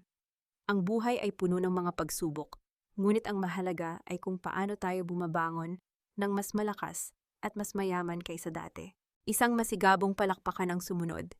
Sa isang sulok pinapanood ni Doña Teresa ang kanyang anak nang may halong pagmamalaki. Lumapit siya sa dalawa at marahang hinaplos ang braso ni Clarice. Napakaganda ninyong tingnan, ang pabulong na sabi ng matanda. Kailangang maniwala ang lahat na tayo pa rin ang pinakamakapangyarihan sa industriya. Huwag ninyong hayaang makita ng mga investors na tayo ay naghihingalo na. Dahan-dahang lumapit si Clarice kay Joaquin at bumulong ng may halong pait. Sana ay sapat na itong palabas na ito upang makuha natin ang tiwala ng Almeida Holdings. Joaquin, kailangan natin ang pautang na iyon bago pa matuklasan ng bangko na wala na tayong natitirang pondo. Huwag kang mag-alala, Clarice, ang sagot ni Joaquin habang iniinom ang kanyang alak. Ang mga Almeida ay matatandang mayayaman na madaling mabulag sa mga mararangyang proyekto. Kapag nakuha na natin ang pirma nila, hinding-hindi na nila tayo mahahabol. Nagpatuloy ang gabi ng may halong kayabangan at kasakiman. Pinagtawanan ni Joaquin at Clarice ang mga balita tungkol sa paghahanap ng NB. Naniniwalang ang kanilang mga koneksyon ay sapat na upang protektahan sila. Sa gitna ng kanilang pag-uusap, hindi nila naiwasang banggitin ang pangalan ng babaeng iniwan nila sa putikan. Sa tingin mo, nasaan na kaya si Miray, ang tanong ni Clarice habang nakatingin sa kanyang sariling refleksyon sa baso. Baka kung saan ang kanalyon, namatay sa gutom, o baka tuluyan nang nabaliw sa pagkawala ng kanyang anak. Tumawa si Joaquin, isang tawang walang bakas ng awa. Hayaan mo na ang babaeng iyon. Isang basura na itinapon ay hindi na dapat pang inaalala. Ang mahalaga ay ang hinaharap nating dalawa. Ngunit sa gitna ng kanilang pag-uusap, isang aksidente ang naganap. Isang katulong ang dahan-dahang lumapit upang kuhanin ang mga baso, ngunit dahil sa pagmamadali ni Clarice na lumipat sa ibang grupo, sadyang nasagi nito ang braso ng katulong. Ang baso ng pulang alak na hawak ni Clarice ay natapon at ang likido ay dahan-dahang gumuhit sa kanyang mamahaling puting bestido na tila isang malaking sugat. Ano ba, napakatanga mo? Ang sigaw ni Clarice, ang kanyang magandang mukha ay biglang napalitan ng isang nakapanghihilakbot na galit. Ang kanyang boses ay tila isang matalim na kutsilyo na humiwa sa musika ng ballroom. Alam mo ba kung magkano ang damit na ito? Mas mahal pa ito sa buong buhay mo. Nanginginig ang katulong sa takot habang ang lahat ng panauhin ay napalingon sa kanila. Nakita ni Doña Teresa ang pangyayari at mabilis na lumapit upang ayusin ang sitwasyon, ngunit ang tunay na ugali ni Clarice ay naipakita na sa harap ng lahat. Sa kalagitnaan ng kaguluhan, isang lalaking nakasuot ng simpleng itim na jacket ang dahan-dahang lumapit kay Joaquin. Hindi siya mukhang bisita kundi isang taong may dalang mahalagang impormasyon. Inabutan niya si Joaquin ng isang selyadong sobre bago mabilis na nawala sa gitna ng karamihan. Pumasok si Joaquin sa kanyang pribadong opisina upang buksan ang sobre.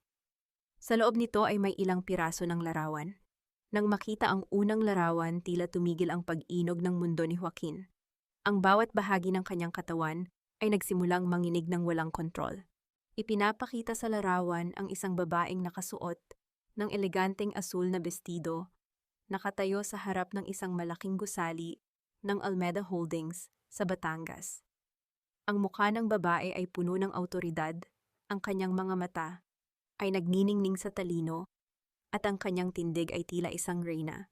Kahit mas marangya ang anyo nito ngayon, hinding-hindi maliligaw ang paningin ni Joaquin. Mira! Ang pabulong na daing ni Joaquin, ang kanyang boses, ay puno ng panginginig at takot.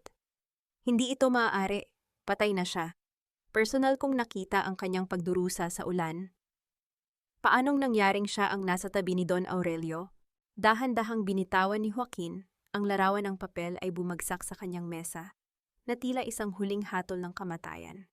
Ang bawat pader ng kanyang ilusyon ng kaligtasan ay nagsimulang magbitak-bitak. Ang multo ng kanyang nakaraan ay hindi lamang naglalakad, kundi may dala na itong korona ng kapangyarihan na handang bumawi sa lahat ng kanyang ninakaw. Tumingin si Joaquin sa bintana sa kadiliman ng gabi ng Quezon City at sa unang pagkakataon pagkatapos ng mahabang panahon, naramdaman niya ang tunay na kahulugan ng takot. Ibigay mo sa akin ang damit na yan. Hindi mo ba alam kung sino ang kinakausap mo? Ako ang magiging asawa ni Joaquin Buenavista, kaya huwag mo akong paghintayin. Ang matinis at mayabang na boses ni Clarice ay bumasag sa marangya at tahimik na kapaligiran ng isang eksklusibong boutique sa Bonifacio Global City. Nakatayo siya sa gitna ng tindahan, suot ang kanyang mamahaling salamin sa mata, habang itinuturo ang isang eleganteng bestidong gawa sa kulay hating gabi na telang sutla. Ang kanyang mga kamay ay nakapamaywang at ang kanyang boses ay tila isang latigo na humahampas sa dangal ng mga empleyadong nanginginig sa takot sa kanyang harapan. Sa loob ng fitting room, dahan-dahang hinaplos ni Mira ang tela ng bestidong suot niya. Ang bawat hibla ng asul na tela ay tila isang malamig na tubig na nagpapakalma sa kanyang balat. Narinig niya ang bawat salita ni Clarice, ang boses na naging mitya ng kanyang mga bangungot sa loob ng mahabang panahon. Ngunit sa pagkakataong ito, sa halip na manginig ang kanyang puso, sa takot naramdaman niya ang isang uri ng kapayapaan na kasing talas ng isang bagong hasang patalim. Dahan-dahang hinila ni Mira ang kurtina ng fitting room. Ang tunog ng pag-urong ng mga bakal na singsing sa sabit ay tila isang hudyat ng pagsisimula ng isang bagong yugto. Lumabas siya ng may matuwid na tindig, ang kanyang bawat hakbang ay may dalang bigat ng awtoridad na hindi matitibag ng anumang kayabangan. Napatitig ang lahat ng tao sa loob ng butik. Ang babaeng nasa harap nila ay hindi na ang Mira na mukhang basahan at laging nakatungo. Ang Mira na nakatayo ngayon ay tila isang reyna na bumaba mula sa kanyang trono. Makinis ang balat, nagniningning ang mga mata at ang bawat kilos ay puno ng pitagan. Nang magtagpo ang kanilang mga paningin, tila tumigil ang paghinga ni Clarice. Dahan-dahang ibinaba ng dalaga ang kanyang salamin, ang kanyang mga mata ay nanlaki sa matinding gulat na tila nakakita siya ng isang multo na bumangon mula sa isang malalim na libingan. Ang kulay sa kanyang mga pisngi ay biglang naglaho na nag-iwan ng isang maputlang anyo ng takot. Mimira po ang pabulong na daing ni Clarice, ang kanyang boses ay nanginginig at halos hindi lumalabas sa kanyang lalamunan. Hindi ito maaari. Paanong?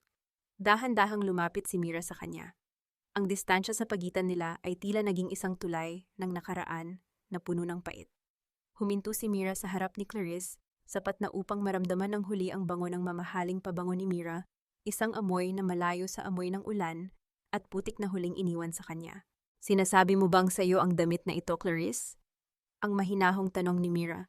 Ang kanyang boses ay tila isang banayad na musika, ngunit ang bawat nota ay may dalang kamandag. Sa pagkakaalam ko, ang damit na ito ay para lamang sa mga taong may tunay na halaga. At ikaw ay nananatiling isang anino lamang na sumasandal sa kapangyarihan ng iba. Ano ang ginagawa mo rito? Ang bulyaw ni Clarice pilit na ibinabalik ang kanyang kayabangan upang itago ang kanyang panginginig. Isang hamak na katulong na katulad mo, paanong nagkaroon ka ng pambili sa lugar na ito? Magnanakaw siguro, ay nagnakaw ka para lang makabili ng mga peking damit. Isang matamis at malamig na tawa ang pinakawalan ni Mira. Tumingin siya sa manager ng boutique na agad na lumapit ng may paggalang. Manager, magkano ba ang kabuuan ng koleksyong ito? Ang tanong ni Mira, habang ang kanyang mga mata ay nananatiling nakatitig ng diretso sa nagpupuyos na si Clarice. Ma'am, ang buong season collection po ay nagkakahalaga ng mahigit 5 milyon, ang magalang na sagot ng manager. Inilabas ni Mira ang isang itim na credit card mula sa kanyang pitaka, ang card na nagpapatunay ng kanyang katayuan bilang isang almeda. Ibalot niyo ang lahat. Ang bawat damit sa butik na ito ngayong araw ay bibilhin ko. At pakisigurado na ang babaeng ito, itinuro niya si Clarice gamit ang kanyang paningin, ay hinding-hindi na muling makakatapak sa loob ng tindahang ito. Nanigas si Clarice sa kanyang kinatatayuan. Ang kahihiyan ay tila isang mainit na likido na bumuhos sa kanyang buong pagkatao. Sa harap ng mga empleyado at ilang mararangyang customer, siya ay itinaboy na parang isang basurang walang halaga, ang mismong pakiramdam na ibinigay niya kay Mira noon. Dahan-dahang inilapit ni Mira ang kanyang mukha sa tainga ni Clarice, sapat na upang maramdaman nito ang kanyang malamig na hininga. Ang dumi mo pa ring pumili, Clarice. Kahit anong gawin mong bihis, kahit gaano pa karaming hiyas, ang isuot mo hinding-hindi babagay sa iyo, ang hindi para sa iyo. Dahil ang isang pangalawa ay mananatiling pangalawa hanggang sa huli. Nanginginig ang mga kamay ni Clarice habang mabilis na kinukuha ang kanyang bag. Hindi na niya kinaya ang bigat ng mga tingin sa paligid. Tumakbo siya palabas ng butik, ang tunog ng kanyang mga takong sa marmol ay tila isang mabilis na pagtakas mula sa isang bangungot na naging totoo. Pagdating sa loob ng kanyang sasakyan, mabilis na tinawagan ni Clarice si Joaquin. Ang kanyang boses ay puno ng panik at luha, ang bawat salita ay tila isang babala ng paparating na katapusan. Joaquin, buhay siya, buhay si Mira, ang sigaw ni Clarice sa telepono. Nandito siya sa Maynila at Joaquin. Hindi na siya ang dating Mira na kilala natin. May kapangyarihan na siya, Joaquin, may kapangyarihan na ang multong pinatay natin. Sa kabilang linya, tanging ang tunog ng mabigat na paghinga ni Joaquin ang narinig ni Clarice bago tuluyang maputol ang linya sa gitna ng katahimikan ng gabi. Sabi ko sa iyo, ma, may mga hangal pa rin na handang mamuhunan kahit lugi na ang kumpanya natin. Ang kailangan lang ay tamang mabulaklak na salita at isang magandang business plan. Ang boses ni Joaquin ay puno ng kayabangan habang inilalapag niya ang isang makapal na folder sa ibabaw ng lamesang mahogany sa kanilang mansyon. Sa kabilang dulo ng mesa si Doña Teresa ay dahan-dahang humihigop ng kanyang tsaa. Ang kanyang mga mata ay naniningkit sa tuwa habang binabasa ang alok mula sa isang kumpanyang nagngangalang Rising Phoenix Holdings. Para sa kanila, ang kumpanyang ito ay isang anghel na bumaba mula sa langit upang isalba ang Buena Vista Construction mula sa tuluyang paglubog. Hindi nila alam ang bawat letra sa kontratang iyon ay isinulat ng may dugo ng pait at katarungan. Siguraduhin mo lang na hindi tayo dehado rito, Joaquin, ang mariing paalala ng matanda. Ang collateral na hinihingi nila. Ang ating mga shares at ang mismong mansyong ito, napaka-peligroso. Mapansamantala lang ito, ang sagot ni Joaquin habang nagsasalin ng alak sa kanyang baso. Kapag nakuha na natin ang pera, babayaran natin ang mga utang sa bangko at muli nating palalakasin ang kumpanya. At kapag nangyari iyon, tayo na ang magdidikta ng kondisyon sa kanila. Samantala, sa loob ng isang madilim at malamig na opisina sa Almeida Holdings, nakaupo si Mira sa harap ng isang monitor. Ang tanging liwanag sa loob ng silid ay nagmumula sa screen na nagpapakita ng bawat galaw sa stock market. Sa tabi niya nakatayo si Elias, ang kanyang tindig ay tila isang kuta na nagbibigay ng proteksyon sa gitna ng gabi. Ang bango ng brewed coffee at ang malamig na ihip ng aircon ay nagbibigay ng isang seryosong atmosfera sa pagitan nilang dalawa. Nasa kanila na ang kontrata, Mira, ang malumanay na sabi ni Elias. Ayon sa ating impormante, labis ang katuwaan ni Joaquin. Akala niya ay nakahanap siya ng isang investor na madaling lokohin. Dahan-dahang sumandal si Mira sa kanyang upuan, ang kanyang mga kamay ay magkayakap sa harap ng kanyang dibdib. Hayaan mo siyang mangarap, Elias. Ang mas mataas na lipad, mas masakit ang pagbagsak. Hindi niya alam na ang bawat sentimong matatanggap niya ay ang mismong tali na sasakal sa kanyang leeg. Natahimik ang paligid. Sa gitna ng katahimikan, naramdaman ni Mira ang isang bahagyang panginginig ng kanyang mga balikat. Hindi dahil sa takot, kundi dahil sa lamig ng gabi at ang bigat ng emosyong kanyang dinadala. Sa isang iglap, naramdaman niya ang isang mainit at mabigat na tela na dahan-dahang ipinatong sa kanyang mga balikat. Si Elias. Ibinigay nito ang kanyang suot na coat upang bigyan siya ng init. Sa sandaling nagdait ang mga daliri ni Elias sa balikat ni Mira, tila tumigil ang pag-inog ng mundo. Naramdaman ni Mira ang bango ng pine tree at ang init na nagmumula sa katawan ni Elias, isang uri ng init na nagpapadama sa kanya na hindi na siya kailangang lumaban ng mag-isa. Salamat, Elias, ang pabulong na sabi ni Mira habang ang kanyang mga mata ay nakatitig sa monitor, ngunit ang kanyang isip ay nakatuon sa lalaking nasa tabi niya. Wala iyon, Mira, ang sagot ni Elias. Ang kanyang boses ay mas malalim at mas seryoso kaysa sa karaniwan. Hindi lang ako narito para sa misyon ng NBI.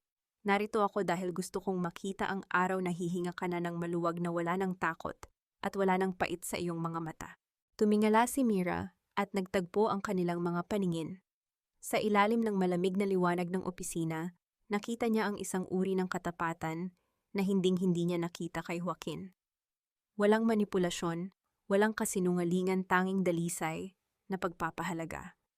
Sa isang sandali, ninais ni Mira na sumandal sa dibdib ni Elias at umiyak upang ilabas ang lahat ng pagod na naipon sa loob ng maraming buwan. Ngunit alam niyang kailangan muna niyang tapusin ang sinimulan. Kaunti na lang, Elias. Ang sabi ni Mira habang dahan-dahang hinahawakan ang dulo ng coat ni Elias. Kapag natapos na ang lahat ng ito, gusto kong bumalik sa Batangas. Gusto kong makitang muli ang dagat at makalimutan ang lahat ng amoy ng lungsod na ito. Sasama ako sa iyo, ang maikling pangako ni Elias. Ngunit ang bawat salita ay may dalang bigat ng isang panata. Bumalik ang atensyon nila sa monitor nang makita ang isang notification. Ang digital signature ni Joaquin Buenavista ay dahan-dahang nabuo sa ibaba ng kontrata. Ang tunog ng pag-click ng mouse ay tila isang huling hudyat ng pagwawakas ng isang kabanata. Tapos na ang sabi ni Elias habang ang kanyang mga mata ay nagniningning sa determinasyon. Nilagdaan na niya ang sarili niyang hatol. Napapikit si Mira. Sa kanyang isip nakita niya ang imahe ng kanyang nawalang anak, ang munting anghel na hindi man lang nasilayan ang liwanag ng mundo. Para sa iyo ito, anak, ang pabulong niyang panalangin. Cliffhanger habang nakangiti si Joaquin sa loob ng kanyang mansyon. Hawak ang baso ng alak bilang pagdiriwang, dahan-dahang bumukas ang pinto ng kanyang opisina. At pumasok si Clarice na may dalang isang balitang magpapabura sa kanyang ngiti. Isang audit team mula sa Almeda Holdings ang darating bukas ng umaga upang suriin ang bawat sulok ng kanilang kumpanya. Ito na ang simula ng pagbabalik natin sa tuktukma. Wala nang makakahadlang sa akin ngayon.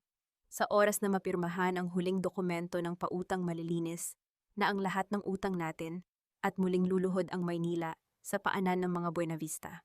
Ang boses ni Joaquin ay puno ng labis na kumpiyansa habang nakaupo sa loob ng marangyang boardroom ng Almeda Holdings. Nakasuot siya ng kanyang pinakamahal na suit, ang kanyang mga siko ay nakatukod sa lamesang gawa sa kristal at ang isang mapagmataas na ngiti ay nakaukit sa kanyang mga labi. Sa tabi niya si Doña Teresa ay panatag na nag-aayos ng kanyang mamahaling kwintas na perlas. Ang kanyang mga mata ay nagniningning sa kasakiman habang tinititigan ang mga folder na nasa harap nila. Para sa kanila ang araw na ito ay ang katapusan ng kanilang paghihirap at ang simula ng kanilang muling paghahari. Ngunit sa bawat segundong lumilipas ang katahimikan ng boardroom ay tila nagiging mas mabigat at mas malamig. Ang tanging maririnig ay ang mahinang ugong ng aircon at ang bawat tibok ng puso ni Joaquin na tila mabilis na nagbababala ng isang bagay na hindi niya inaasahan. Dahan-dahang bumuka ang malalaking pinto ng boardroom. Ang tunog ng pag-ikot ng mga bisagra ay tila isang hudyat ng pagdating ng isang bagong panahon. Pumasok si Don Aurelio Almeda, ang kanyang tindig ay puno ng hindi matitinag na awtoridad. Ngunit hindi siya nag-iisa. Sa kanyang tabi isang babaeng nakasuot ng eleganteng puting suit, ang dahan-dahang naglalakad, ang bawat hakbang ng kanyang matutulis na takong sa sahig ay tila isang malakas na hampas ng katarungan sa pandinig ng mga nakikinig. Tumayo si Joaquin, ang kanyang ngiti ay biglang naglaho at napalitan ng isang anyo ng matinding takot. Ang kanyang mga kamay ay nagsimulang manginig ng walang kontrol at ang kulay sa kanyang mukha ay biglang naglaho na tila isang kandilang hinipan ng malakas na hangin. Mamira.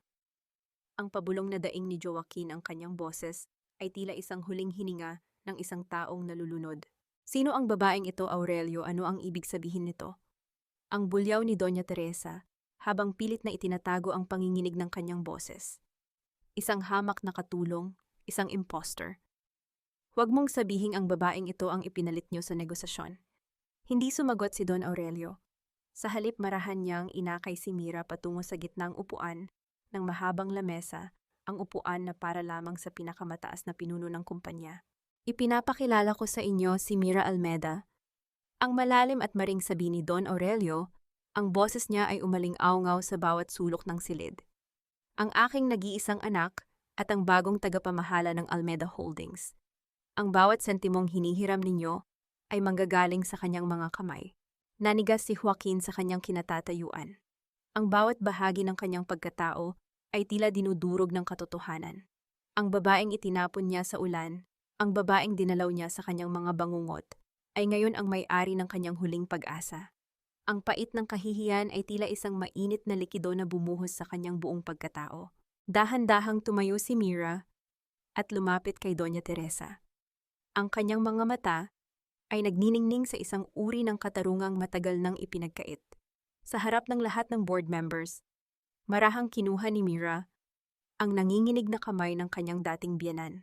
Dahan-dahan niyang iniyuko ang kanyang ulo at isinagawa ang pagmamano isang tradisyonal na kilos ng paggalang. Ngunit ang bawat daliri ni Mira ay tila yelo na lumapat sa tuyong balat ng matanda at ang kanyang mga labi ay naglabas ng isang malamig na bulong na tila isang sumpa. Magandang umaga, Mama, ang pabulong ni Mira. Narito na ang inyong malas na anak. Sinasabi niyo po noon na ang isang basurang tulad ko ay walang lugar sa mundong ito, ngunit tila ang tadhana ay may ibang plano. Napaupo si Doña Teresa, ang kanyang mukha ay puno ng matinding galit at takot. Hindi ito maaari, pinaglalaruan niyo kami. Isang sadyang bitag ito. Hindi ito bitag, Teresa, ang sagot ni Mira habang dahan-dahang ibinibigay ang isang itim na folder sa kanila.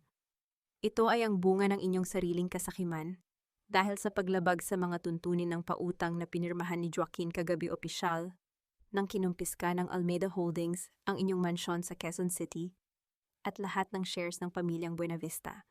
Simula sa segundong ito, wala na kayong pag-aari. Nabitawan ni Joaquin ang pluma na hawak niya. Ang tunog nito sa ibabaw ng lamesa ay tila huling hantungan ng kanyang pamilya. Tumingin siya sa pintuan ng boardroom at nakita si Elias Navarro na nakatayo doon suot ang kanyang uniforme bilang special agent ng NBI. Sa tabi ni Elias ay ilang armadong alagad ng batas na dahan-dahang pumasok sa loob. Joaquin Buenavista, ang mariing tawag ni Elias ang kanyang boses, ay walang bakas ng awa. Inaaresto ka sa kasong insurance fraud, money laundering at ang sadyang pagtatalsik ng pondo ng kumpanya. May karapatan kang manahimik dahil ang bawat salitang bibitawan mo ay gagamitin laban sa iyo sa hukuman. Isang matinding gulo ang sumunod. Sinubukang tumakas ni Joaquin, ngunit mabilis siyang hinawakan ni Elias sa braso at dahan-dahang inilagay ang mga posas sa kanyang mga kamay. Ang tunog ng paglock ng bakal sa kanyang mga pulso ay tila huling hudyat ng pagguho ng kanyang mundo. Humarap si Mira kay Joaquin. Walang galit sa kanyang mga mata, tanging isang malalim at mapayapang katarungan. Ang bawat bahagi ng kanyang puso na dati ay punong-puno ng sakit, ay ngayon ay tila dahan-dahan nang naghihilom. Cliffhanger, habang dinadala si Joaquin palabas ng boardroom, dahan-dahang lumingon si Mira sa bintana. At nakita ang isang puting paru-paro na dapo sa salamin, isang tanda. Na tila ang kanyang anak ay payapa na rin sa kabilang buhay. Ngunit sa gitna ng tagumpay na ito, isang tanong ang naiwan sa kanyang isipan. Ngayong nakuha na niya ang katarungan, sapat na ba ito upang punan ang kawalan sa kanyang puso? O mayroon pa ring lihim na nakatago sa likod ng mga mata ni Elias? Huwag ninyo akong hawakan. Hindi niyo ba kilala kung sino ang dinadakip ninyo? Ako ay isang Buenavista. Ang bulyaw ni Joaquin ay tila isang desperadong hiyaw ng isang hayop na nakulong sa sarili nitong bitag. Habang hinititila siya ng mga alagad ng batas, palabas ng gusali ng Almeida Holdings, ang bawat hakbang niya ay sinasabayan ng sunod-sunod na pagkislap ng mga kamera mula sa mga mamamahayag na kanina pa naghihintay sa labas. Ang mukha ni Joaquin, na dati ay puno ng kayabangan, ay ngayon ay nababanaagan ng matinding kahihiyan. Ang kanyang tuksido na simbolo ng kanyang karangyaan ay tila naging isang maduming basahan sa harap ng sambayanan na ngayon ay saksi sa kanyang pagbagsak.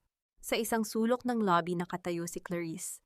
Ang kanyang mga mata ay malaki sa takot habang pinapanood ang lalaking binalak niyang pakasalan na ngayon ay kinakaladkad patungo sa sasakyan ng pulis. Sa halip na lumapit upang tumulong, dahan-dahan siyang umatras, sinusubukang itago ang kanyang mukha sa likod ng kanyang mamahaling designer bag.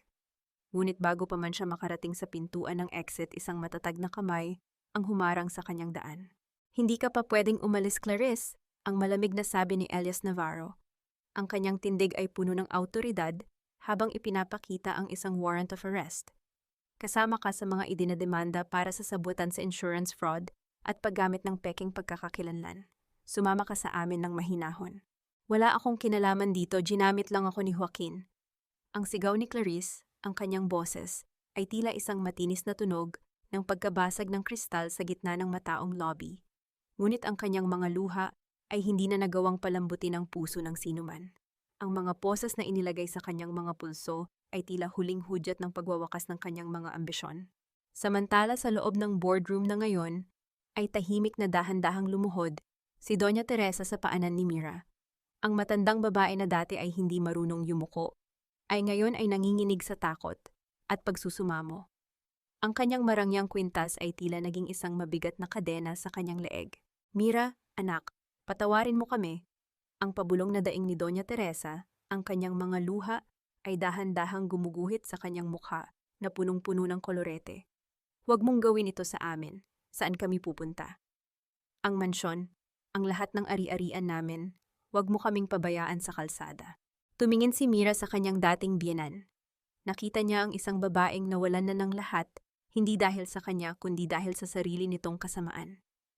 Dahan-dahang inurong ni Mira ang kanyang paa upang iwasan ang pagkakahawak ng matanda. Ang kalsada ay ang mismong lugar kung saan niyo ako iniwan noong gabi ng ulan, Doña Teresa. Ang mahinahong sagot ni Mira.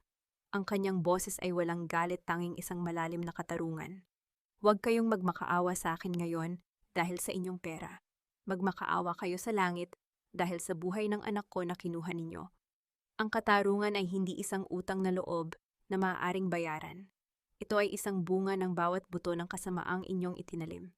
Tumalikod si Mira at iniwan ang matanda na humahagulgol sa sahig. Ang bawat hakbang niya palayo ay tila isang paghila sa bawat sinulid ng kanyang nakaraan hanggang sa wala na itong natitira. Pagkalipas ng ilang oras, narating ni Mira ang mansyon ng mga Buenavista. Ngunit sa pagkakataong ito, hindi siya papasok bilang isang katulong o isang asawang inaapi. Ang mga tauhan ni Mira ay dahan-dahan nang inilalabas ang mga gamit ni na Joaquin. Ang bawat mamahaling painting, ang bawat kristal na florera, at ang bawat piraso ng kasangkapang naging saksi sa kanyang pagdurusa ay dahan-dahang inilalagay sa loob ng malalaking kahon. Tumayo si Mira sa gitna ng malawak na sala, doon sa mismong lugar kung saan siya nanalangin noon, na sana ay mahalin siya ng pamilyang ito. Ngayon ang boses ng kanyang mga alaala ay dahan-dahan nang pinapalitan ng tunog ng pagwawalis at paglilinis. Ang mansyong ito ay hindi na simbolo ng pait. Ito ay magiging isang bagong simula. Dumating si Elias at tumayo sa tabi niya. Ang kanyang presensya ay tila isang mainit na liwanag sa gitna ng malamig na mansyon. Tapos na ang lahat, Mira. Ang batas ay nagawa na ang kanyang tungkulin. Hindi pa, Elias, ang sabi ni Mira habang nakatingin sa malayo. Ang pagkakulong nila ay simula pa lamang. Ang tunay na katarungan ay ang muling pagbuo sa buhay ng mga taong dinurog nila. Ngunit sa gitna ng kanilang pag-uusap, tumunog ang radyo ni Elias. Isang ulat ang pumasok na nagpabago sa aura ng paligid. Ang balita tungkol sa pagpiyansa ni Clarice ay dahan-dahang pumasok sa kanilang pandinig. Clarice is out on bails, ang gulat na tanong ni Mira. Paanong nangyari iyon? Sabi mo ay wala na silang pera. May nagbayad ng piyansa niya, Mira. Ang seryosong sagot ni Elias, ang kanyang mga mata, ay naniningkit sa pag-iisip. Isang malaking halaga ang idineposito sa ilalim ng isang hindi kilalang pangalan. Tila may mas malaking isda sa likod ng lahat ng ito na ayaw madamay ang pangalan. Naramdaman ni Mira ang isang bahagyang panginginig sa kanyang batok. Ang tagumpay na akala niya ay ganap na ay tila mayroon pang isang lihim na pinto na hindi pa nabubuksan. Sino ang maglalakas loob na iligtas si Clarice sa ganitong sitwasyon? Ang pabulong ni Mira. Cliffhanger, habang papalayo ang sasakyan ni Clarice mula sa presinto, dahan-dahan siyang lumingon sa bintana at tumingin sa isang itim na SUV na nakabuntot sa kanya. Isang misteryosong lalaki na nakasuot ng barong ang dahan-dahang nag-alis ng kanyang shades habang ang isang pamilyar na singsing sa kanyang daliri ay nagniningning sa dilim, isang sagisag na magbubukas sa isang mas malalim at mas mapanganib na lihim ng pamilya Almeda. Mira, parang awa mo na. Alam kong nagkamali ako pero ikaw pa rin ang mahal ko. Magmakaawa ka kay Don Aurelio, bawiin ninyo ang mga kaso at magsisimula tayong muli sa ibang bansa. Malayo sa lahat ng ito. Ang boses ni Joaquin ay tila isang basag na plaka na pilit inuulit ang isang lumang kanta habang nakaupo siya sa loob ng malamig at madilim na selda ng NBI Holding Facility. Wala na ang kintab ng kanyang buhok, wala na ang kumpiyansa sa kanyang mga mata. Nakasuot siya ng kulay kahel na uniporme ng bilanggo. Ang kanyang mga balikat ay nakayuko, at ang bawat salitang lumalabas sa kanyang mga labi ay puno ng desperadong manipulasyon. Sa likod ng mga bakal na rehas, tila isang hayop siyang nagsusumamo para sa kalayaan na siya rin ang sumira. Sa kabilang panig ng lamesa, nakaupo si Mira nang may matuwid na tindig. Ang kanyang mga kamay ay magkadaop sa ibabaw ng lamesa, ang kanyang mga mata ay nananatiling kalmado Habang pinapanood, ang lalaking dati ay naging sentro ng kanyang mundo.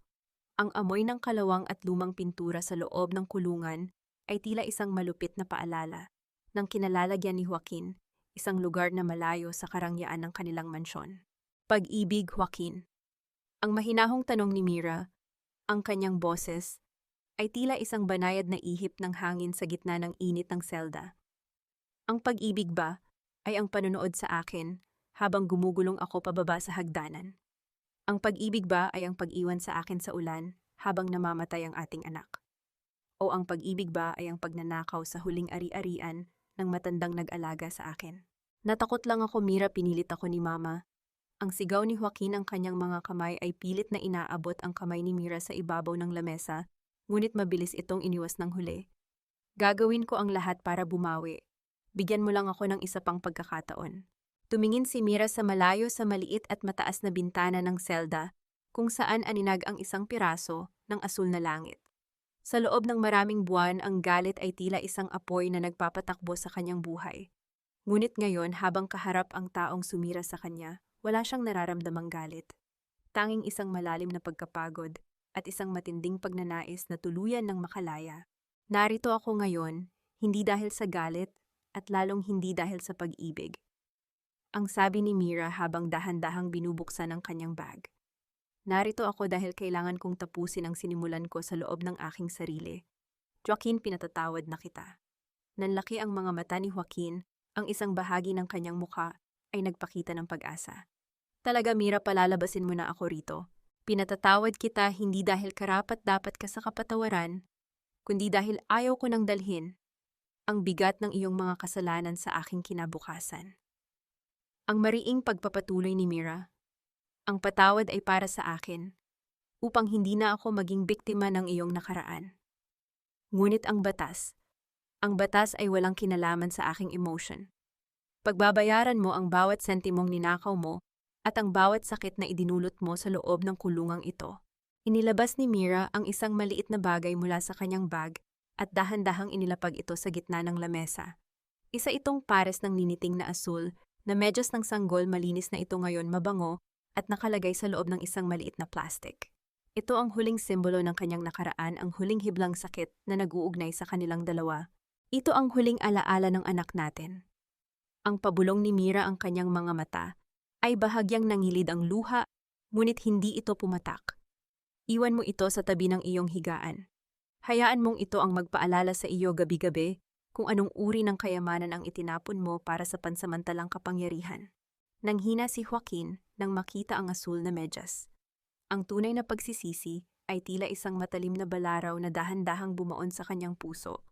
Napahagulgol siya nang walang tunog ang kanyang muka ay ibinaon sa kanyang mga palad habang ang kanyang mga balikat ay yumayanig sa matinding pighati. Tumayo na si Mira upang umalis. Ang bawat hakbang niya palayo sa lamesa ay tila isang paghila sa huling kadenang nakatali sa kanyang puso. Ngunit bago pa man siya makarating sa pinto, narinig niya ang boses ni Joaquin, isang boses na puno ng pait at isang babalang hindi niya inaasahan.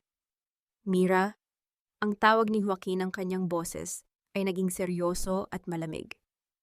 Akala mo ba ay ligtas ka na? Akala mo ba ay bayad na ang lahat ng utang? Huminto si Mira ngunit hindi lumingon. Mag-iingat ka kay Elias Navarro, ang pabulong na babala ni Joaquin. Sinasabi niya sa iyong narito siya para sa katarungan, ngunit hindi mo alam ang buong katotohanan tungkol sa gabi ng aksidente ng kanyang pamilya. Hindi lang ang mga Buenavista ang may kasalanan, Mira. May mga lihim ang mga Almeda na mas madilim pa sa seldang ito. Tanungin mo siya tungkol sa proyektong Almeida Heights, 10 taon na ang nakalilipas. Naramdaman ni Mira ang isang matinding kurot sa kanyang dibdib. Ang tunog ng pagbuka ng bakal na pinto ng selda ay tila isang malakas na hudyat ng bagong panganib. Dahan-dahan siyang lumabas sa pasilyo kung saan naghihintay si Elias. Nakatayo si Elias sa dulo ng pasilyo. Ang liwanag ng araw mula sa labas ay nagbibigay ng isang matatag na anino sa kanyang tindig. Nang makita niya si Mira, isang banayad na ngiti ang sumilay sa kanyang mga labi at mabilis siyang humakbang upang alalayan ng babae. Ayos ka lang ba, Mira? Ang tanong ni Elias nang may tunay na pag-aalala. Tumingin si Mira sa mga mata ni Elias, ang mga matang naging kuta niya sa gitna ng bagyo. Ngunit sa likod ng katapatang nakikita niya, ang mga salita ni Joaquin ay tila isang maliit na tinik na nagsisimulang magdulot ng duda. Sino nga ba talaga si Elias Navarro sa buhay ng mga Almeda? Bago pa man siya naging proteksyon ni Mira. Ayos lang ako, Elias, ang sagot ni Mira, ngunit ang kanyang boses ay bahagyang nanginig. Gusto ko nang umuwi. Gusto ko nang makita ang dagat sa Batangas. Habang naglalakad sila palabas ng gusali, ang katahimikan sa pagitan nilang dalawa ay tila naging isang makapal na pader. Ang bawat yabag nila sa semento ay may dalang katanungang hindi pa nasasagot, at ang malamig na ihip ng hangin sa labas ay tila nagbabadya ng isang lihim na mas malalim pa sa anumang katarungang kanyang nakamit. Ang bawat alon na humahampas sa pampang ay tila isang paghuhugas sa lahat ng pait ng kahapon, at sa bawat pagbawi ng tubig sa dagat tinatangay nito ang mga huling bakas ng aking mga luha. Ang kaisipang ito ang bumabalot sa isipan ni Mira habang siya ay nakatayo sa dalampasigan ng Batangas, kung saan ang buhangin ay kasing init ng mga yakap na matagal niyang hinanap. Ang langit ay nagsisimulang magkulay rosas at lila dahil sa papalubog na araw, isang tanawin na tila isang gintong painting na iginuhit ng tadhana. Sa likuran niya, ang malawak na lupain ng Hacienda Almeda ay nagniningning sa ilalim ng dapit hapon. At ang marangyang villa na ngayon ay tinatawag niyang Angel's Haven ay puno ng liwanag. Dahan-dahang lumapit si Elias sa kanyang tabi. Ang bawat yabag ng lalaki sa basang buhangin ay tila isang matatag na ritmo na nagpapakalma sa puso ni Mira. Huminto si Elias sa kanyang gilid, ang kanyang mga mata ay nakatuon din sa abot tanaw. Mayroon pa ring bigat sa pagitan nilang dalawa, ang tinik ng duda na iniwan ni Joaquin sa loob ng kulungan. Elias! Ang mahinang tawag ni Mira, ang kanyang boses ay hinaluan ng tunog ng hangin. Sinabi sa akin ni Joaquin ang tungkol sa Almeda Heights. Ang pamilya mo, ang aksidente 10 taon na ang nakalilipas. Totoo ba? Sandaling natahimik si Elias. Naramdaman ni Mira ang bahagyang pag-igting ng mga balikat ng lalaki bago ito dahan-dahang humarap sa kanya. Ang mga mata ni Elias ay puno ng isang uri ng katapatan na tila isang bukas na aklat. Totoo, Mira, ang pabulong na sagot ni Elias. Ang kanyang boses ay puno ng pait ng gunita. Namatay ang aking mga magulang at kapatid dahil sa pagguho ng isang gusali sa proyektong iyon. Sa loob ng maraming taon, naniniwala akong ang iyong ama ang may kasalanan. Pumasok ako sa NBI upang hanapin ang hustisya. Kaya mo ba ako pinrotektahan? Dahil sa galit mo sa pamilya ko, ang tanong ni Mira, ang kanyang puso ay tila isang babasaging kristal na naghihintay ng sagot. Noong una, akala ko ay ganoon nga ang pag-amin ni Elias habang dahan-dahang humahakbang palapit kay Mira. Ngunit nang makilala ko si Don Aurelio, natuklasan ko ang katotohanan na ang pamilyang Buenavista ang subcontractor na nandaraya sa semento at materyales. Ang iyong ama ay naging biktima rin ng kanilang kasakiman. At higit sa lahat, nang makita kita. Nang makita ko ang bawat sakit na dinadala mo, nakita ko ang sarili ko sa iyo. Mira, ang pagprotekta sa iyo ay hindi na tungkol sa misyon. Ito ay dahil ikaw ang naging dahilan kung bakit gusto ko muling maniwala na may bukas pa pagkatapos ng trahedya. Naramdaman ni Mira ang isang matinding bugso ng emosyon. Ang bawat salita ni Elias ay tila isang mainit na tubig na nagtunaw sa huling yelo ng duda sa kanyang puso. Dahan-dahang inabot ni Elias ang kamay ni Mira, at sa pagkakataong ito hindi na ito iniwas ng babae. Ang kanilang mga daliri ay nagtagpo, isang pagkakapit na tila isang pangako ng walang hanggang suporta. I'm sorry, Elias, sa lahat ng sakit na idinulot ng kumpanya namin, ang pabulong ni Mira. Huwag ka nang humingi ng paumanhin, Mira. Ang sagot ni Elias habang dahan-dahang inilalapit ang kanyang noo sa noo ni Mira. Ang katarungan ay nakamit na natin. Ngayon ang kailangan na lang nating gawin ay ang mabuhay. 1 taon ang mabilis na lumipas. Ang Angel's Haven ay naging isang ganap na kuta ng pag-asa. Hindi na lamang ito isang marangyang villa. Ito ay isa ng shelter para sa mga kababaihang nakaranas ng karahasan at pang-aapi. Sa loob ng hardin, makikita ang mga bata na masayang naglalaro, ang kanilang mga tawa ay tila isang musika na pumapalit sa bawat sigaw ng pait sa nakaraan. Nakaupo si Tia Remedios Sa isang tumba-tumba sa beranda malusog na ang kanyang pangangatawan at puno ng ngiti habang pinapanood si Mira na nagtuturo sa mga kababaihan kung paano mag-umpisa ng sariling negosyo. Pumasok si Mira sa kanyang opisina at tumingin sa isang frame sa dingding. Sa loob nito ay nakalagay ang asul na medyas ng sanggol. Hindi na ito simbolo ng sakit, kundi isang paalala ng kanyang munting anghel na naging inspirasyon sa pagtulong sa iba. Sa tabi nito ay ang larawan nila ni Don Aurelio na ngayon ay masaya nang namumuhay ng tahimik kasama ang kanyang anak. Lumapit si Elias at may iniabot na isang maliit na bulaklak ng sampagita kay Mira. Ang bango nito ay tila isang dalisay na panimula. Marahan itong inilagay ni Elias sa likod ng tainga ni Mira. Ang kanyang mga kamay ay dahan-dahang humaplos sa pisngi ng babae. Handa ka na ba ang tanong ni Elias nang may kasamang kilig sa kanyang mga mata? Saan yang nakangiting tanong ni Mira? Sa paglalakbay natin na wala nang kailangang takasan, ang sagot ni Elias. Naglakad silang muli patungo sa dalampasigan. Sa gitna ng katahimikan ng gabi, isang puting paru-paro ang biglang dapo sa balikat ni Mira bago ito muling lumipad patungo sa liwanag ng buwan. Isang tanda na tila ang lahat ng kaluluwang nasaktan ay payapa na rin sa wakas.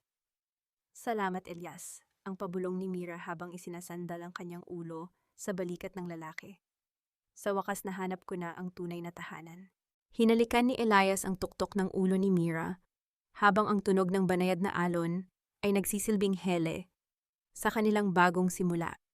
Ang gabi sa Batangas ay hindi na madilim dahil ang bawat bituin sa langit ay tila nagniningning para sa isang babaeng nagmula sa putikan, ngunit ngayon ay nagniningning bilang isang reyna ng sarili niyang tadhana.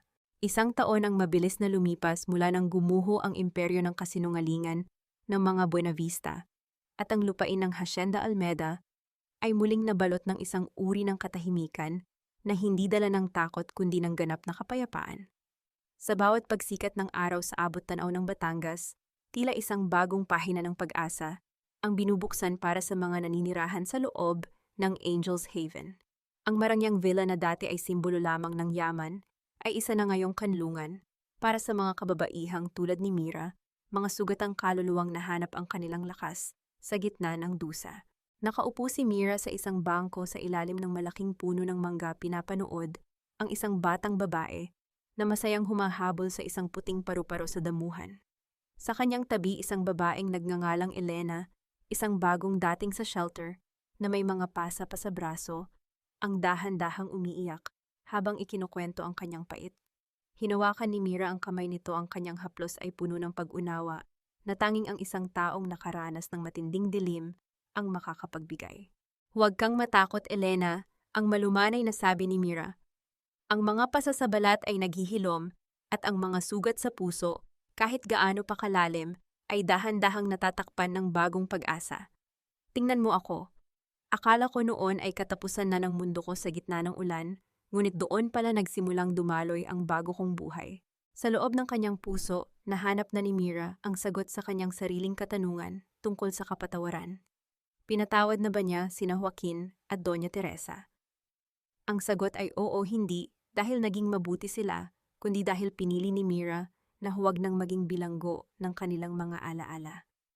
Ang galit na dati ay tila isang mabigat na bato sa kanyang dibdib, ay dahan-dahan nang natunaw na nag-iwan ng isang malawak na espasyo para sa pagmamahal at serbisyo.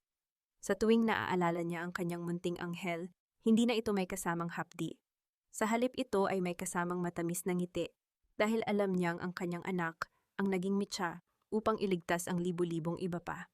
Dahan-dahang lumapit si Elias Navarro, ang kanyang mga yabag sa tuyong dahon ay tila isang pamilyar na musika sa pandinig ni Mira. Tumayo si Elias sa likuran ni Mira at dahan-dahang ipinatong ang kanyang mga kamay sa balikat ng babae.